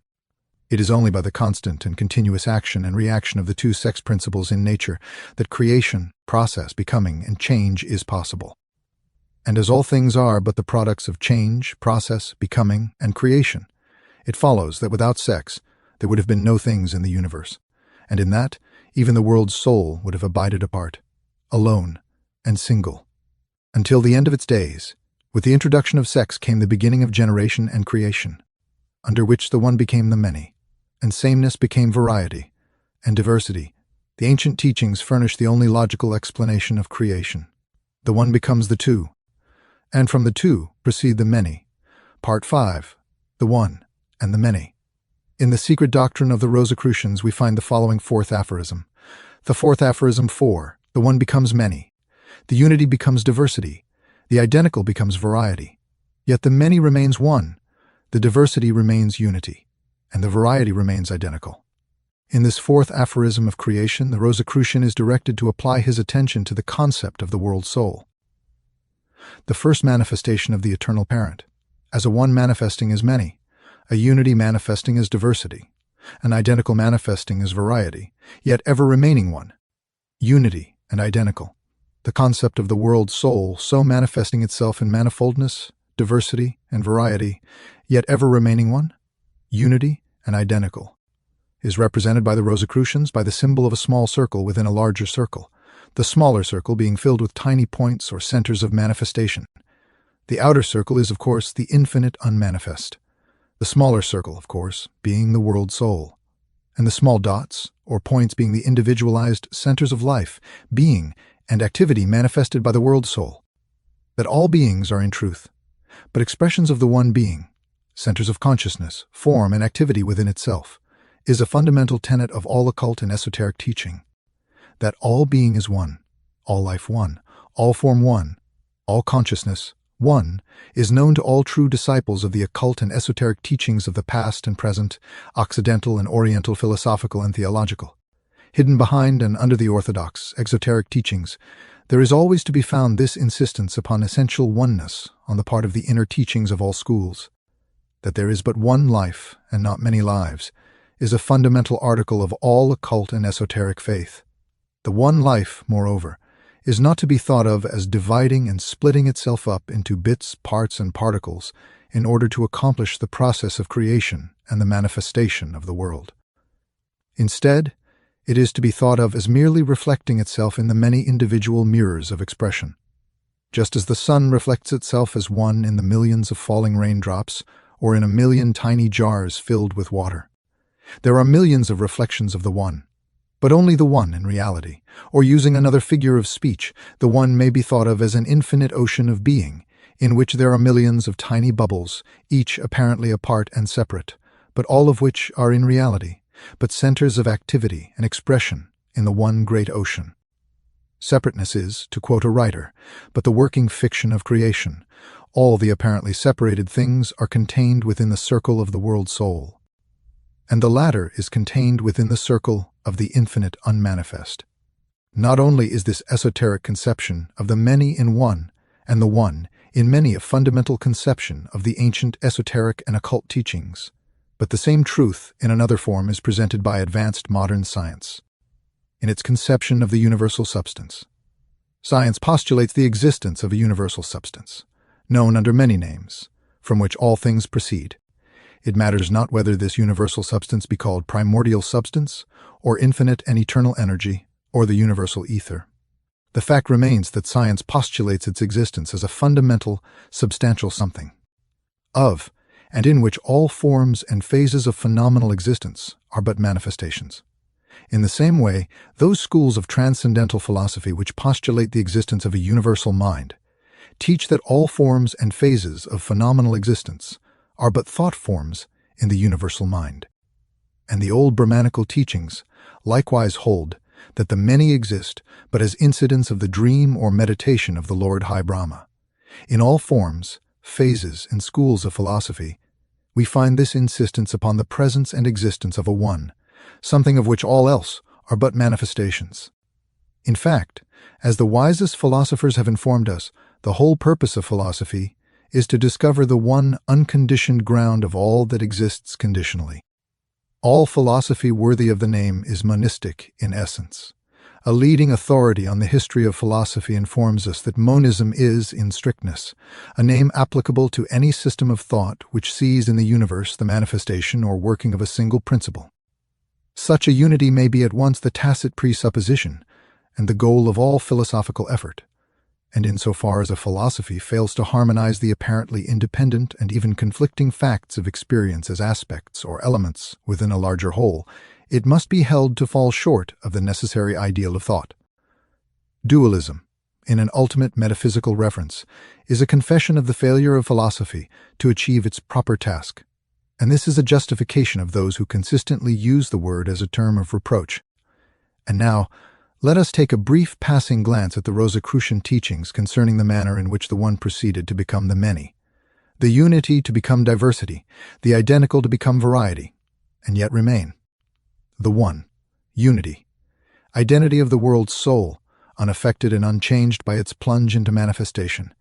Evolution we see on all sides around us, but all evolution must be preceded by involution. As all occultists and scientists know full well, modern science, in pursuing its discoveries along the lines of evolution, has almost entirely ignored the twin activity of manifestation, which is known as involution. Not so the ancient occultists, however, for they knew full well the truth so forcibly expressed in the words of a modern, plain-speaking philosopher who said, "You can never get out of a thing anything which is not already involved in it." And to the ancient student of the esoteric teachings, any idea of evolution which did not begin with the teachings concerning involution was like the play of Hamlet with Hamlet left out. There is an ancient saying which runs, "That which is evolved must previously have been involved." And in this simple statement is condensed a volume of important, occult lore. The term involve means to wrap up, to cover, to hide, etc. The term evolve means to unwrap, to unfold, to unroll, etc. With these meanings in mind, the student sees at once that before a thing can be unwrapped, unfolded, unrolled, it must have first been wrapped up, folded up, rolled up. We must not lose sight of the meaning attached to the simple terms, no matter how many high-sounding terms are substituted for these. The same thing remains the same thing, no matter how many new names are attached to it. The esoteric teachings, as has been said, clearly and positively state that, before there began the wonderful process of evolution from simple to more complex forms of manifestation, from lower to higher, there must first have been an involution or enfolding of the world soul into the simple, gross, elemental forms of matter. The vibrations must have been first lowered before they can have been increased, plunging at once with terrific speed and force into the abyss of manifestation. The world soul created for itself material garments of the densest and grossest elemental matter. This extreme form of elemental matter is not known to us today, for it has been discarded in the course of evolution on this particular planet. It, however, still exists on other planets of our solar system. This form, or forms, of elemental matter is below the scale of the minerals and is as much lower than the grossest mineral known to science as that mineral is lower than the highest plant. In texture, structure, and density, the extreme form of elemental matter is as much grosser than the lowest form of mineral known to us, as the latter is grosser than the highest form of ethereal vapor or radiant matter known to modern science. It is useless to try to describe this form of matter, for the ordinary mind cannot grasp it in the absence of concrete illustration. When the lowest point in the scale of involution was reached, then the law of rhythm asserted itself, and the upward climb began. The first movement of evolution began to manifest itself, and at this precise point there was begun the manifestation of what may be termed individualization, or the forming of centers of activity in consciousness. The world soul descended into the depth of involution en masse, and then began to emerge from those depths by an apparent splitting-up process, in which the active, newborn centers of activity began to assert themselves and to move upward toward self-expression. The simpler centers, which occultists know to be the centers of activity in the electrons of matter, began to form molecules. There was, of course, manifested the presence of mind within this gross matter. But only the faint glimmerings were manifested, for the gross, enveloping sheaths of matter almost smothered the mental principles involved within them. The process of evolution once begun, it proceeded rapidly. Higher and higher in the scale of manifestation rose the things, in spiralic process, each spiral rising above the one beneath it, and yet each proceeding apparently in a circle, as do all preceding things. In due time, the first signs of the mineral kingdom began to show themselves. Building upon the basis of the sub-mineral forms of matter in the mineral kingdom, began to manifest higher forms of life and mind, began to manifest. For, as the occultists know well, the minerals possess both life and mind in a certain degree. And then later appeared the first signs of plant life, forms but slightly above those of certain crystals. When the temperature of the earth was at a point at which life is commonly believed to be impossible, there were present certain strange forms of life, which may be described as half mineral, half plant. These crystals reproduced themselves by a splitting-up process and grew from the inside, as do plants. These life forms were composed of the same materials as the crystals from which they evolved, but they possessed a greater degree of life and mind. And while from one point of view they may be said to have been minerals, yet from another they may truly be said to have been plants. These strange creatures have disappeared, as have all other intermediate forms which have played the parts of bridges in the evolutionary process, but they have left their traces in the material bodies of both plants and animals. For it must be remembered that even the bodies of the highest forms of plant or animal life are composed of certain chemical elements which were derived from the mineral kingdom. For example, oxygen, hydrogen, carbon, nitrogen, sulfur, phosphorus, etc. The first forms of real plant life are described by the old teachers as having been a now extinct lowly form of plant life, scarcely more than a crystal in appearance, and yet manifesting the characteristics of plant life.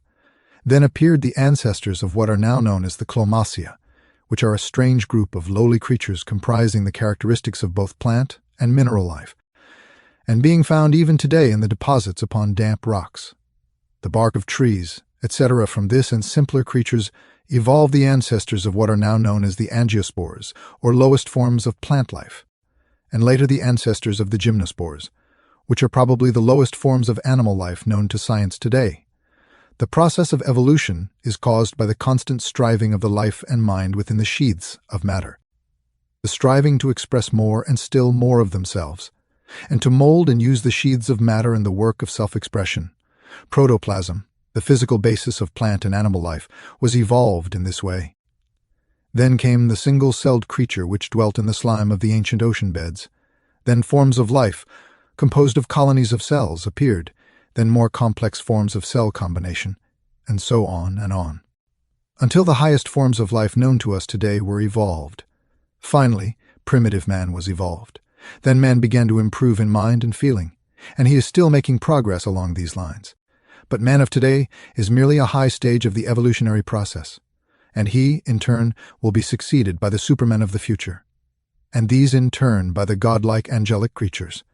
the like of whom are in existence on other and high spheres even this day. But always remember that in all the millions of types of living forms and the millions upon millions of individuals ensouling these forms, there is no real separateness. All life is one, and all life but the life of the world's soul. Therefore, in the symbol of the Rosicrucians, the countless points within the smaller circle, which in turn is enclosed within the larger circle, we have the picture of the eternal parent and its first manifestation, the world's soul. The latter manifesting in the countless life forms of the world of manifestation. And the work of evolution is still underway, and higher forms of expression will proceed from within the involved being of the world's soul, which is ever striving and struggling to manifest itself in self-expression. Part 6. The Universal Flame of Life in the Secret Doctrine of the Rosicrucians, we find the following fifth aphorism. The fifth aphorism. 5. The one is the flame of life. The many are the sparks in the flame. The flame once lighted kindles everything within its sphere. The fire is in everything and everywhere. There is nothing dark or cold within its sphere. In this fifth aphorism of creation, the Rosicrucian is directed to apply his attention to the concept of the universal life, the life of the world's soul, permeating everything everywhere within its sphere of existence. This concept of the world's soul is a flaming fire of life, abiding in the entire universe in all of its parts, is represented by the Rosicrucians by the symbol of a circle filled with flaming fire. The symbol of life has always been the flaming fire in all occult teachings, the eternal, universal fire, or flame, which kindles ever all that presents itself to its influence, yet ever remains unchanged and undiminished in its essence, has ever been the favorite symbol of the occultists for the universal life in manifestation. When the term spirit is used to indicate life, then the flame or fire has always been the symbol for spirit, and indeed the flame is the most appropriate symbol for life that can be thought of. For the flame, while ever remaining the same, yet is never composed of the same particles or sparks for even 2 consecutive seconds. The flame itself, in its essence, ever remains the same and unchanged. Yet its manifestation is always accompanied and correlated to the appearance and disappearance of innumerable tiny particles of material substance, which it kindles into sparks, then destroys by the process of combustion, and then replaces by others of similar nature. And so it is with the universal life. It ever persists unchanged and unaltered in its essence, yet constantly manifesting itself through and in countless material forms which come and go, and are in turn replaced by other forms. The form appears, is consumed, and perishes. Yet the flame abides and survives all change. Those who have plunged deep into the esoteric teachings are aware that there are many other very good reasons why the flame or fire is the best possible symbol for life. But it is not thought expedient to go into these further reasons at this time and in this place. It was formerly the teachings of science that the universe was composed of 2 great classes of things as follows. 1. Living things, and 2. Lifeless things. In the first class were placed all human and animal life, at least during their term of vital existence.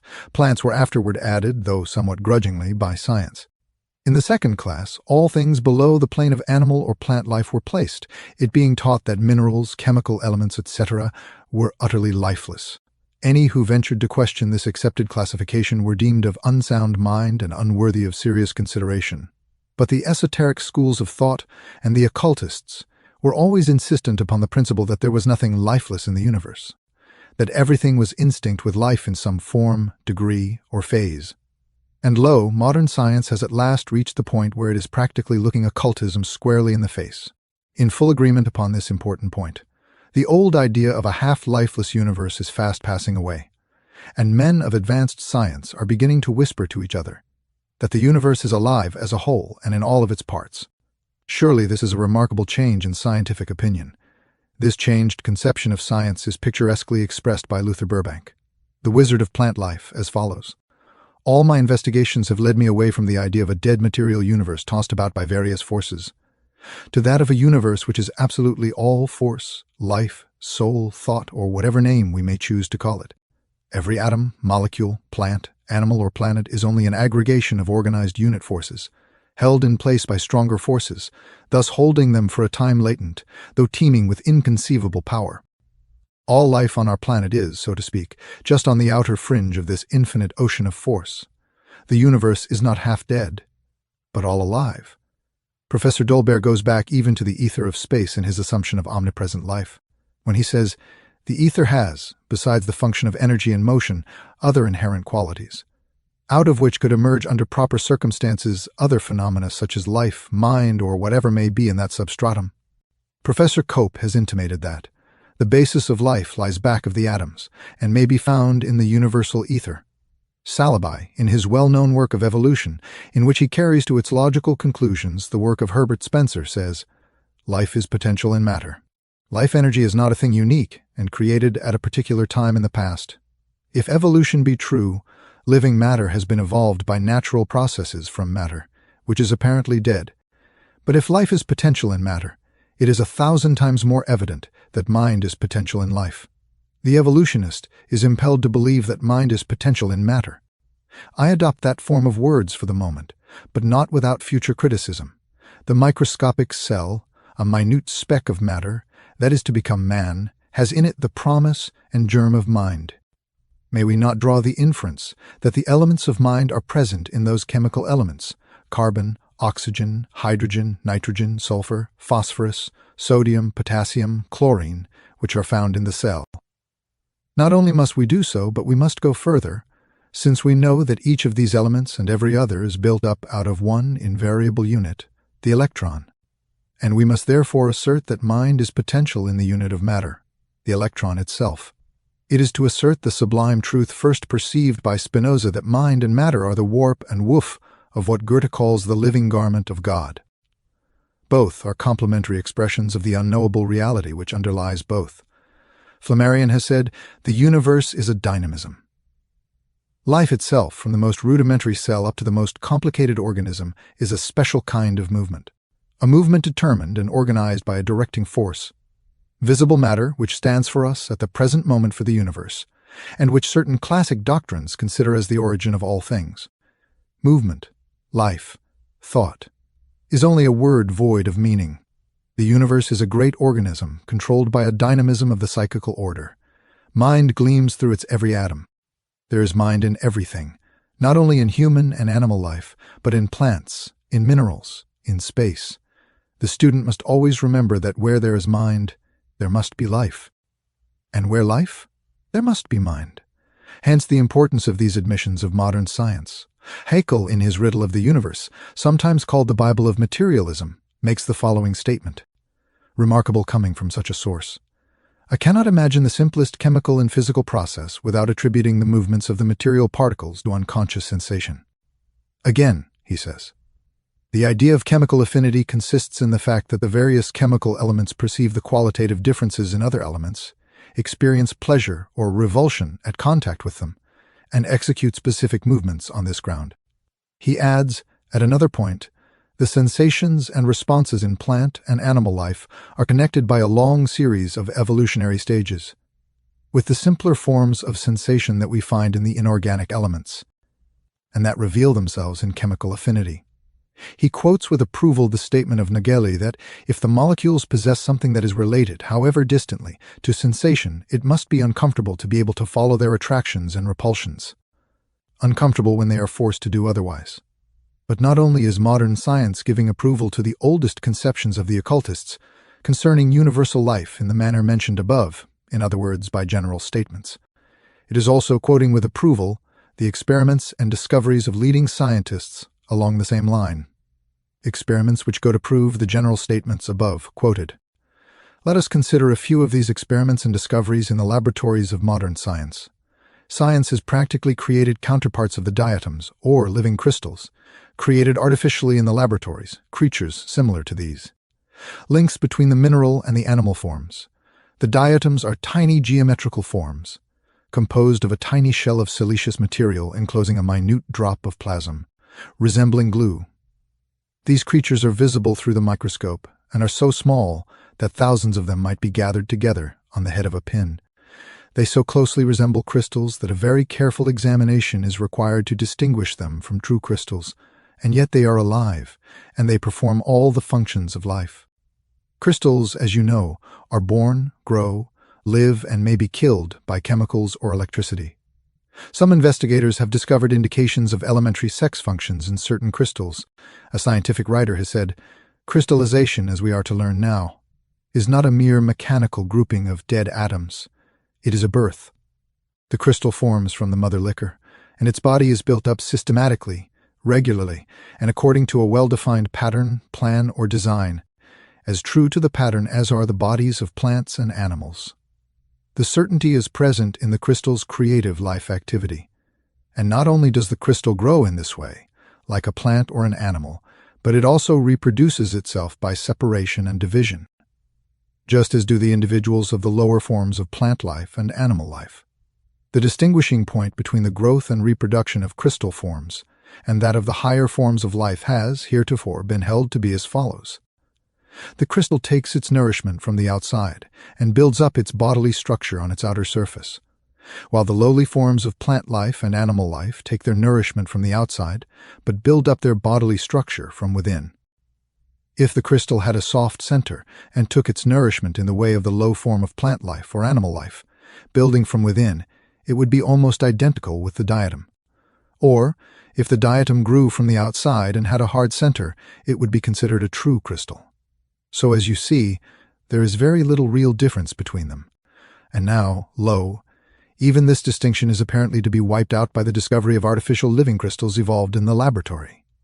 Careful scientific tests have determined that there is what is known as the fatigue of elasticity in metals, which is relieved by a rest or vacation. This has also been found true of razors, the edges of which are restored by a little rest, thus corroborating the ancient superstition of users of razors. Tuning forks have been found to lose their power of vibration by overuse. A short rest, restoring the same. Machinery in mills and factories have been found to be benefited by an occasional day off. Metals have been discovered to be subject to disease and infection, and in some cases have been found to have been actually poisoned, and afterward restored by antidotes. Window glass, especially the fine, stained glass of cathedral windows, is found to be subject to an infectious disease, spreading from pane to pane, and resulting in the disintegration of the substance of the glass. Workmen's tools have been found to experience fatigue and to be the better for an occasional holiday or longer vacation. Every observing machinist has observed certain idiosyncrasies in particular machines which need humoring. The most conclusive scientific report upon this interesting subject, so far as known to the present writer, is that which recites the celebrated series of experiments conducted upon so-called non-living matter several years ago, and which are recorded in the book entitled Response in the Living and Non-Living by the scientists who conducted the experiments. Professor Jaichunder Bose of the Calcutta University, who occupies a high position in the scientific world. Professor Bose's experiments have aroused the greatest interest in prominent scientific circles and have aided greatly in corroborating the conclusions of other scientists, who hold that there was no such thing as dead matter, proceeding from the fundamental postulate that the best and only true test of the presence of life is the response of matter to external stimulus. Professor Bose has demonstrated that in many instances so-called inorganic matter, such as metals, minerals, etc., give a response to such stimulus which is similar, if not indeed identical, to the response of the matter composing the bodies of living animals, plants, and men.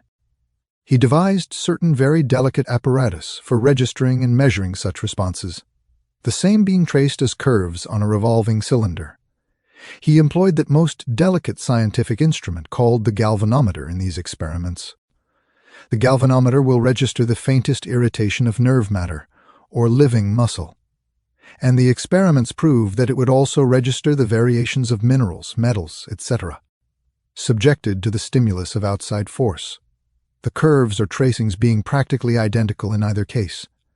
Professor Bose reports that when he attached the galvanometer to bars of various metals, they gave a similar response when struck or twisted. The greater the degree of irritation caused in the metal, the greater the degree of response. It should be noted that the living nerve or muscle reacts and registers in precisely the same way, and so far as the instrument indicated, the response of muscle, nerve, metal, and mineral was identical.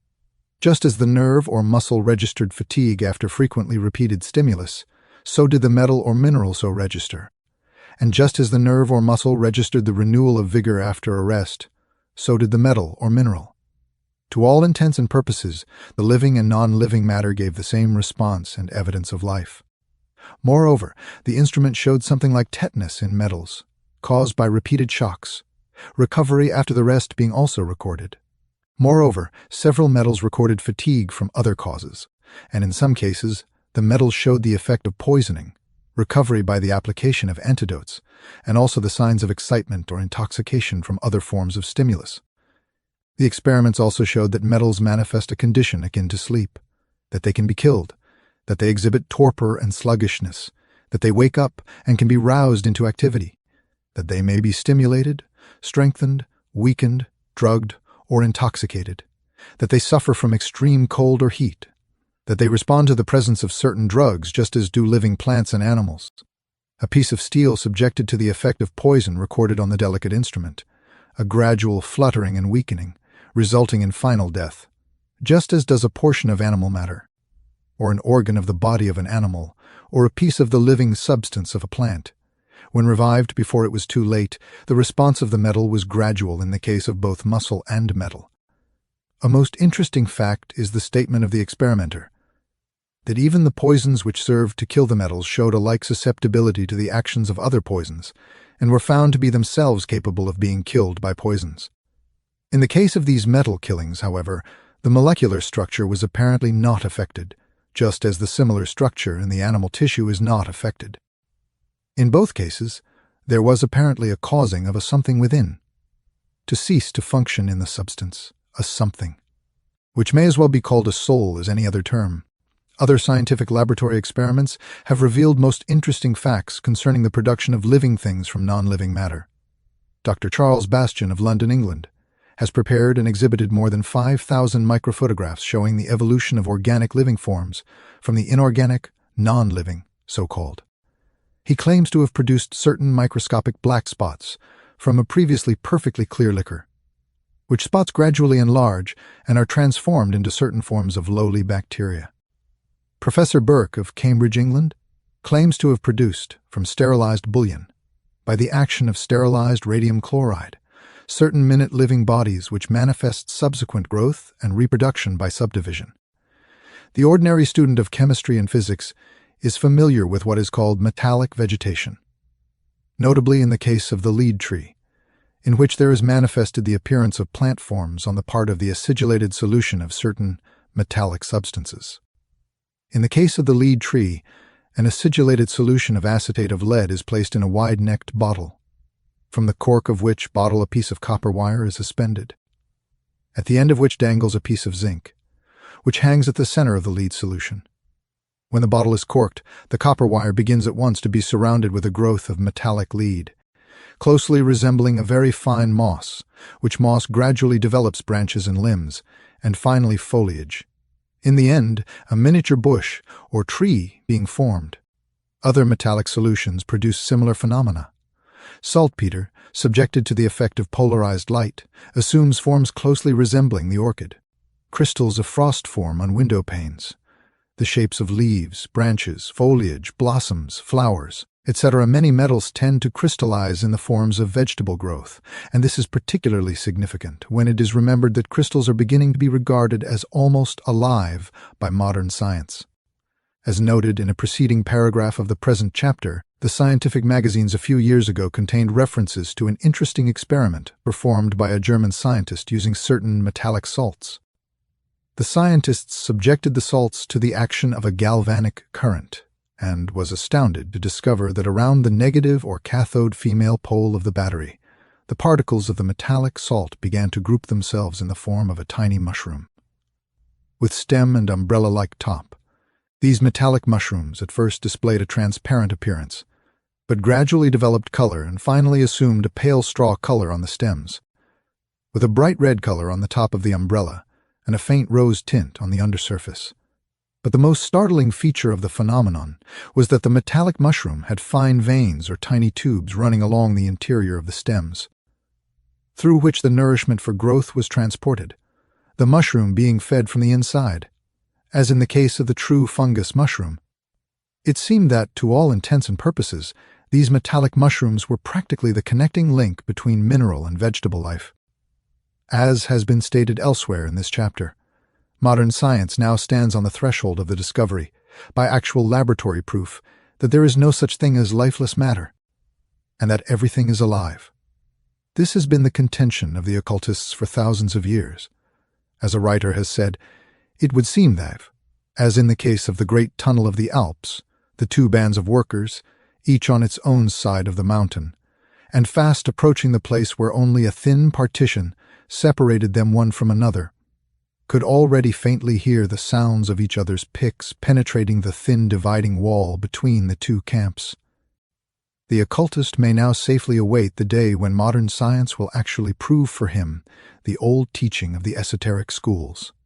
Moreover, science is coming very near to the place when it will perceive the truth of the old occult axiom that all power is willpower, and that the movements of electrons, atoms, molecules, and masses of matter are in response to an inward feeling resulting from the attraction or repulsion to or from other forms of matter, and the will action in response thereto, as Haeckel and Nageli, materialistic scientists, though they may be called, have claimed for half a generation past.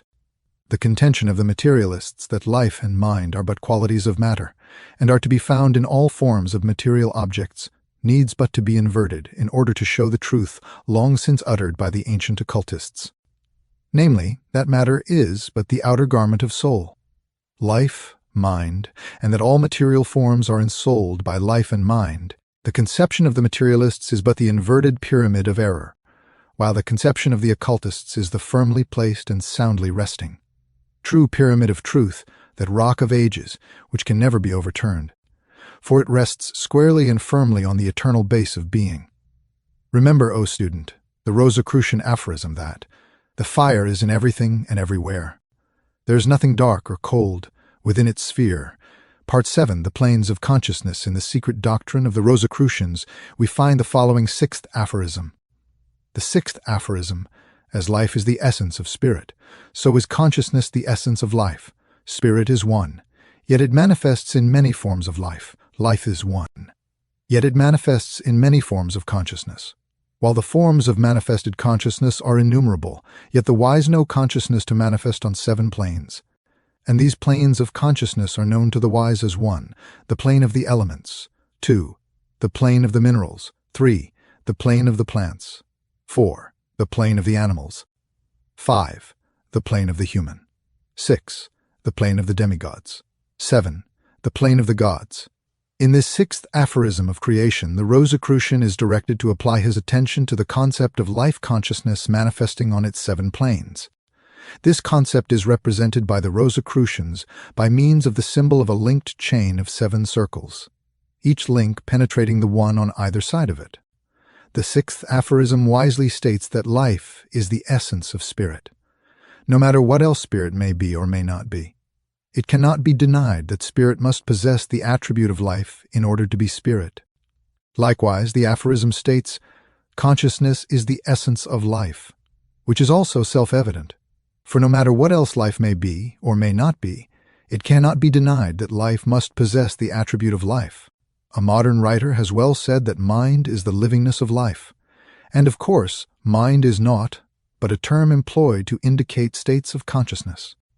Even the average person implicitly testifies to the fact of the necessary presence of consciousness in life by his distinctions between the various forms of living things. The higher the manifestation of consciousness in the living thing, the higher the degree of life he attributes to it. And when the indications of consciousness are lacking, he pronounces the thing lifeless. The proof of conscious activity among mineral forms at once leads to the thought that then minerals must be alive. Consciousness in its essence manifests as the attribute of receiving impressions from outside stimuli and the power to respond thereto. And the student will at once recognize this attribute as the fundamental test of living substance, just as the Rosicrucians hold as a fundamental doctrine the teaching that everything is alive. See preceding chapter. So do they hold as equally fundamental the teaching that everything is conscious. But here is where half-knowledge is apt to fall into a trap, and to attribute to the Rosicrucian beliefs quite foreign to them. For in the Rosicrucian teachings, and in the most advanced modern psychology as well, the term consciousness is not restricted to those phases of consciousness most familiar to us, but rather to all forms of awareness, whether higher or lower than the consciousness of our everyday lives. The term consciousness is one most difficult to define adequately, and this quite naturally, for consciousness can be defined and described only in the terms of its own experiences. There is no other term analogous to it, which would serve to indicate it, to one who had not experienced consciousness. The word which probably best expresses the general idea is the term awareness. The Rosicrucian teachings hold that consciousness manifests on 7 planes, each of which planes is interlinked with and blends into the one on either side of it. See figure illustrating the symbol. But each plane is composed of 7 subplanes, and each subplane of 7 minor planes, and so on, until the multiplication is made 7 times. Each of the 7 planes of consciousness is named in the following synopsis of the teaching, and the main characteristics of each plane is given. 1. The plane of the elements. On this plane of consciousness are manifested the actions and reactions between the subtle elements of which all material forms are composed. Here occurs the play between the atoms, the electrons, the ions, the corpuscles, and the still more tenuous particles of substance, of which science has as yet no knowledge. And going still further back, it may be said that on this plane occurs the play of phases of substance, as much more tenuous and subtle than the electrons as the latter are more tenuous than the atoms. Little can be said concerning these practically unknown forms and phases of matter, although the occult teachings are quite full of them. In previous quotations from Haeckel and other modern scientists, we have seen that advanced modern science recognizes the presence of something like consciousness in the atoms of matter, and ascribes their movements to likes and dislikes, loves and hates arising from the perception of certain qualities in each other, and the response thereto. This means, of course, that the atoms possess and manifest feeling and will in an elementary form, phase, and degree. There are results arising from these manifestations of consciousness on the part of the atoms, however, which are not usually taken notice of by writers of the subject, either in the ranks of the occultists or those of science. Let us now consider these briefly. Science informs us that all forms of physical energy, or force manifesting as light, heat, electricity, magnetism, etc., arise from vibrations of the particles of which matter is composed. These vibrations are, of course, caused by the motion of the particles, and these motions are caused by the manifestation of attraction or repulsion between the particles. Proceeding further, we see that the manifestation of attraction and repulsion between the particles of matter arise from the likes and dislikes, the loves and hates of the atoms and particles, and that these, in turn, are but manifestations of elemental consciousness. So we see here that even the manifestation of physical energy and force is but the accompaniment and result of the presence and activity of elemental consciousness. On this plane of consciousness are operated many of those forms of magic known to all occultists. The occultist moves matter not by exerting a physical force upon it by means of his mind and will, but instead by acting upon the consciousness of the material atoms by the power of his own consciousness. This is no place, of course, to go into detail concerning this phase of occultism, but it has been thought well to indicate here the source and nature of the power underlying occult phenomena of this kind, and the why and wherefore of its manifestation. The plane of elemental consciousness, like all the great planes of consciousness, contains 7 subplanes, and each of these 7 minor planes, and so on, until the multiplication has been made 7 times. The subplane we have just briefly considered is but one of the 7, and the remaining 6 are equally important. In these unmentioned subplanes, there are manifestations utterly unknown to modern science and to the uninformed person, but of which the occult masters have made a careful and thorough study. 2. The plane of the minerals. On this plane of consciousness are manifested the actions and reactions of the molecules of which the minerals are composed, and of the masses of mineral matter as well. Just as the atoms of matter manifest attraction and repulsion, arising from like and dislike of consciousness, so do the molecules of matter manifest a similar like and dislike, resulting in the attraction and repulsion between molecules and masses of matter. The molecules or particles of which a piece of steel, for instance, is composed, hold together by reason of the attractive power of cohesion, and not because they are fastened together by any mechanical means employed by nature. In the same way, gravitation manifests its attractive force Moreover, on some of the higher minor planes of this plane of the minerals, there is manifested the crystallization of the mineral particles according to a definite principle of design embedded in the consciousness of its particles. The crystal is built upon a definite plane, just as truly as is the acorn or the oak. And in all of these cases, the pattern is but an idea in the consciousness of the combined particles. The universal builder works through the consciousness of the mineral particles, just as truly and as wonderfully as through the particles of humanity, which we call individual men. The study of crystals and their formation will open up a new world of thought to the average person and will give him a peep into the workshop of the universal builder, in which he will see things heretofore unsuspected and undreamt. The common opinion is that crystals are formed by mechanical causes, such as outside pressure, etc., but the careful student of science, as well as the occultist, knows that the formation of a crystal is a growth, and is as much the result of stored-up psychical ideas in the particles as is the growth of plant substance or animal bodies. The student of crystallography soon becomes convinced of the presence of life and consciousness in the world of crystals.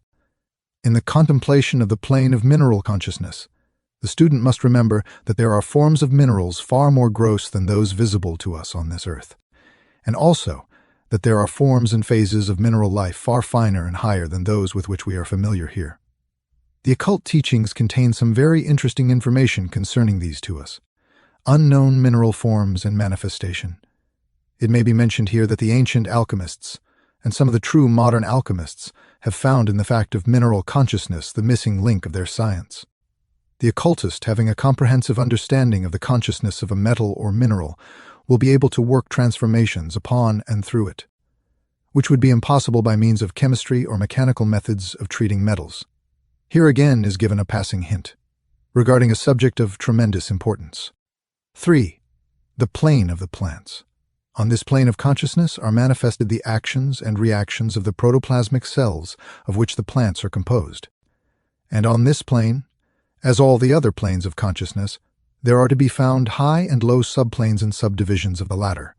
At the lower pole of this plane we find plant life, which is scarcely distinguishable from the higher forms of mineral life. In fact, as we have seen previously, it is almost impossible to draw a fixed line separating the two great plane divisions, for all planes blend into each other and are linked one with the other on the lower and higher poles of their activity. We have mentioned the diatoms, or living crystals, which the best authorities regard as the missing link between the two great kingdoms of life and consciousness, but which really are plants rather than minerals. The diatoms belong to an order of flowerless plants, a genus of the algals. They are covered by a siliceous covering, which gives them a crystalline appearance. They present the appearance of crystalline, fragmentary particles, generally bounded by right lines, flat, stiff, and brittle, usually nestling in slime, in which they unite into various forms and combinations, and from which they often again separate. They multiply and reproduce themselves by division and conjugation. In 1886, Professor Van Schramm of Naples, Italy, was experimenting with the bacilli of the Asiatic cholera, and was examining the same under his high-power microscope. He was attracted by the formation of double pyramids of bacilli in the shape and general appearance of true crystals. These living crystals manifested growth and movement and seemed to be alive and conscious. From these experiments he arrived at the conclusions that all bacteria produce living crystals, and his continued experiments seemed to verify his contention. These bacteria crystals are composed of homogeneous albuminous matter, which at first is colorless and structureless, and which at a certain stage of their life history seem to lose their life qualities and to become, to all intents and purposes, dead crystals. These living crystals seem to be impelled by some inherent force, akin to vital action, to assume a geometrical figure, and while possessing these indications of elementary vegetable life, they also exhibit the characteristic qualities of crystals, viz., refraction, inclusion, absorption, and polarization. Later investigations have revealed the presence of similar living crystals in the secretions of living organisms. That life is present in plant life, scarcely anyone is disposed to question, though there seems to be a desire to deny consciousness and intelligent activity in the case on the part of the orthodox scientist. But the more advanced of the workers in the ranks of modern science do not hesitate to positively assert the presence of conscious, intelligent activity in plant life. and vigorously support their contention by logical argument, backed up by incontrovertible facts gleaned in their laboratory experiments. These scientists hold that the presence of the phenomena of nutrition, reproduction, and of physical and chemical change due to adaptation is proof positive of the presence of vital intelligence within the organism in which the former are manifested. Professor Beezer says, "Adaptation, after all, is the best evidence of the presence of intelligence or life in forms or units of matter. Adaptation, also called physiological adaptation, but best called psychological adaptation, is the one weapon by which living organisms fight against the destructive forces of conditions of nature. In all its forms, adaptation is the more or less successful cooperation of living organisms with the laws of nature. It is not the disregard of natural laws. In taking adaptation as our criterion by which the presence of intelligence is determined, we find no difficulty in settling the question of the presence of life. The most perfect automatic machinery has no life, for it cannot adapt itself in the least to the changing environmental conditions and thus save itself from annihilation, when necessity arises, by the performance of simple intelligent acts. In their consideration of the question of the presence of consciousness in the kingdom of plant life, the writers divide the manifestations of intelligence into three classes, namely trophoses, or acts pertaining to nutrition, neuroses, or acts pertaining to the nervous system, and psychosis, or acts pertaining to thought processes. The manifestation of trophoses, or acts pertaining to nutrition, is apparent even in the case of the lowest forms of plant life. Even the lowliest vegetable cell takes nourishment and replaces the waste products of its system by fresh material taken into its system. These activities require a very simple nervous system, often practically no nervous system at all. But nevertheless, in every act of nutrition there is manifested not only the presence of life, but also conscious activity of a certain degree. Even the lowest forms of plants are able to distinguish perfectly between nutritive and non-nutritive particles of matter. Most plants possess no nervous system, at least none yet discovered by science. But nevertheless, they manifest characteristic trophoses corresponding in degree with their necessities, but seldom exceeding those necessities. Other plants, however, have a comparatively highly developed nervous system, or something corresponding to it, and manifest neuroses, or acts pertaining to the nervous system of a comparatively high degree. This is true of the sensitive plants and certain other plants of a high development in this direction. Some of the orchids and a few other plants manifest neuroses, indicating clearly the presence of consciousness and a degree of intelligent activity. Still higher in the scale, we find certain species of plants manifesting true psychosis, or acts pertaining to thought processes. Although the latter are of a comparatively low order as compared to those manifested by the higher forms of animal life. With this class of manifestation, the average student is not so well informed, and therefore it has been thought well to direct your attention in the following pages to these fascinating phenomena of plant life. We think that a careful consideration of the facts now about to be presented to the student will bring to him a clear realization of the presence of actual conscious activity in the kingdom of the plants, and will cause him to accept the statement of that eminent authority, Professor Beezer, who has said, "While we believe that the intelligence of man, animals, and plants is essentially the same in kind, we know that it differs enormously in degree and form. Even among men this degree of intelligence varies, but this is because some individuals by nature see but a little more clearly their needs than others, and live under more favorable circumstances. That is all." Dr. J. E. Taylor, an authority on the subject of plant psychology, says, "Perhaps one reason why plants are usually denied consciousness and intelligence is because, in the structure of even the highest developed species, we find no specialized nervous tract along which sensations may travel or where they can be registered, as in the case of the ganglia and brains of the higher animals. But it should be remembered that none of the creatures in the sub-kingdom of the protozoa, the lowest of the grand divisions of the animal kingdom, possess nervous structures. Whilst many of the next more highly organized animal sub-kingdom, the Salentorata, have no trace, and the rest but a feeble development. Yet we do not deny these lowly organized animals a dim and diffused consciousness, or even the possibility of their structures being so modified that they can profit by experience, and thus develop that accumulated experience of their kind that we call instinct. Darwin, speaking of the wonderful sensitiveness of the root tip of plants, says, It is hardly an exaggeration to say that the tip of the radical thus endowed, and having the power of directing the movements of the adjoining parts, acts like the brain of one of the lower animals, brain being seated within the anterior end of the body, receiving impressions from the sense organs and directing the general movements. Professor Cope says, "We can understand how, by parasitism or other means of getting a livelihood without exertion, the adoption of new and skillful movements would become unnecessary, and consciousness itself would be seldom aroused. Continued repose would be followed by subconsciousness, and later by unconsciousness. Such appears to be the history of the entire vegetable kingdom." Dr. J.C. Arthur, in his interesting work entitled The Sagacity and Morality of Plants, says, "I have tried to show that all organisms, even to the very simplest, whether plant or animal, from the very nature of life and the struggle for its maintenance, must be endowed with conscious feeling, pleasure and pain being its simplest expression. I have been told in Java, as one walks through a tangle of sensitive plants, they will drop down in their deprecating way for yards on either side, as if suddenly aroused into life, only to be again transformed into lifeless sticks by some unseen power. The physical basis of life, protoplasm, is the same for plants as for animals. The first differentiated or modified form of this we meet is the curious animalcule called amoeba.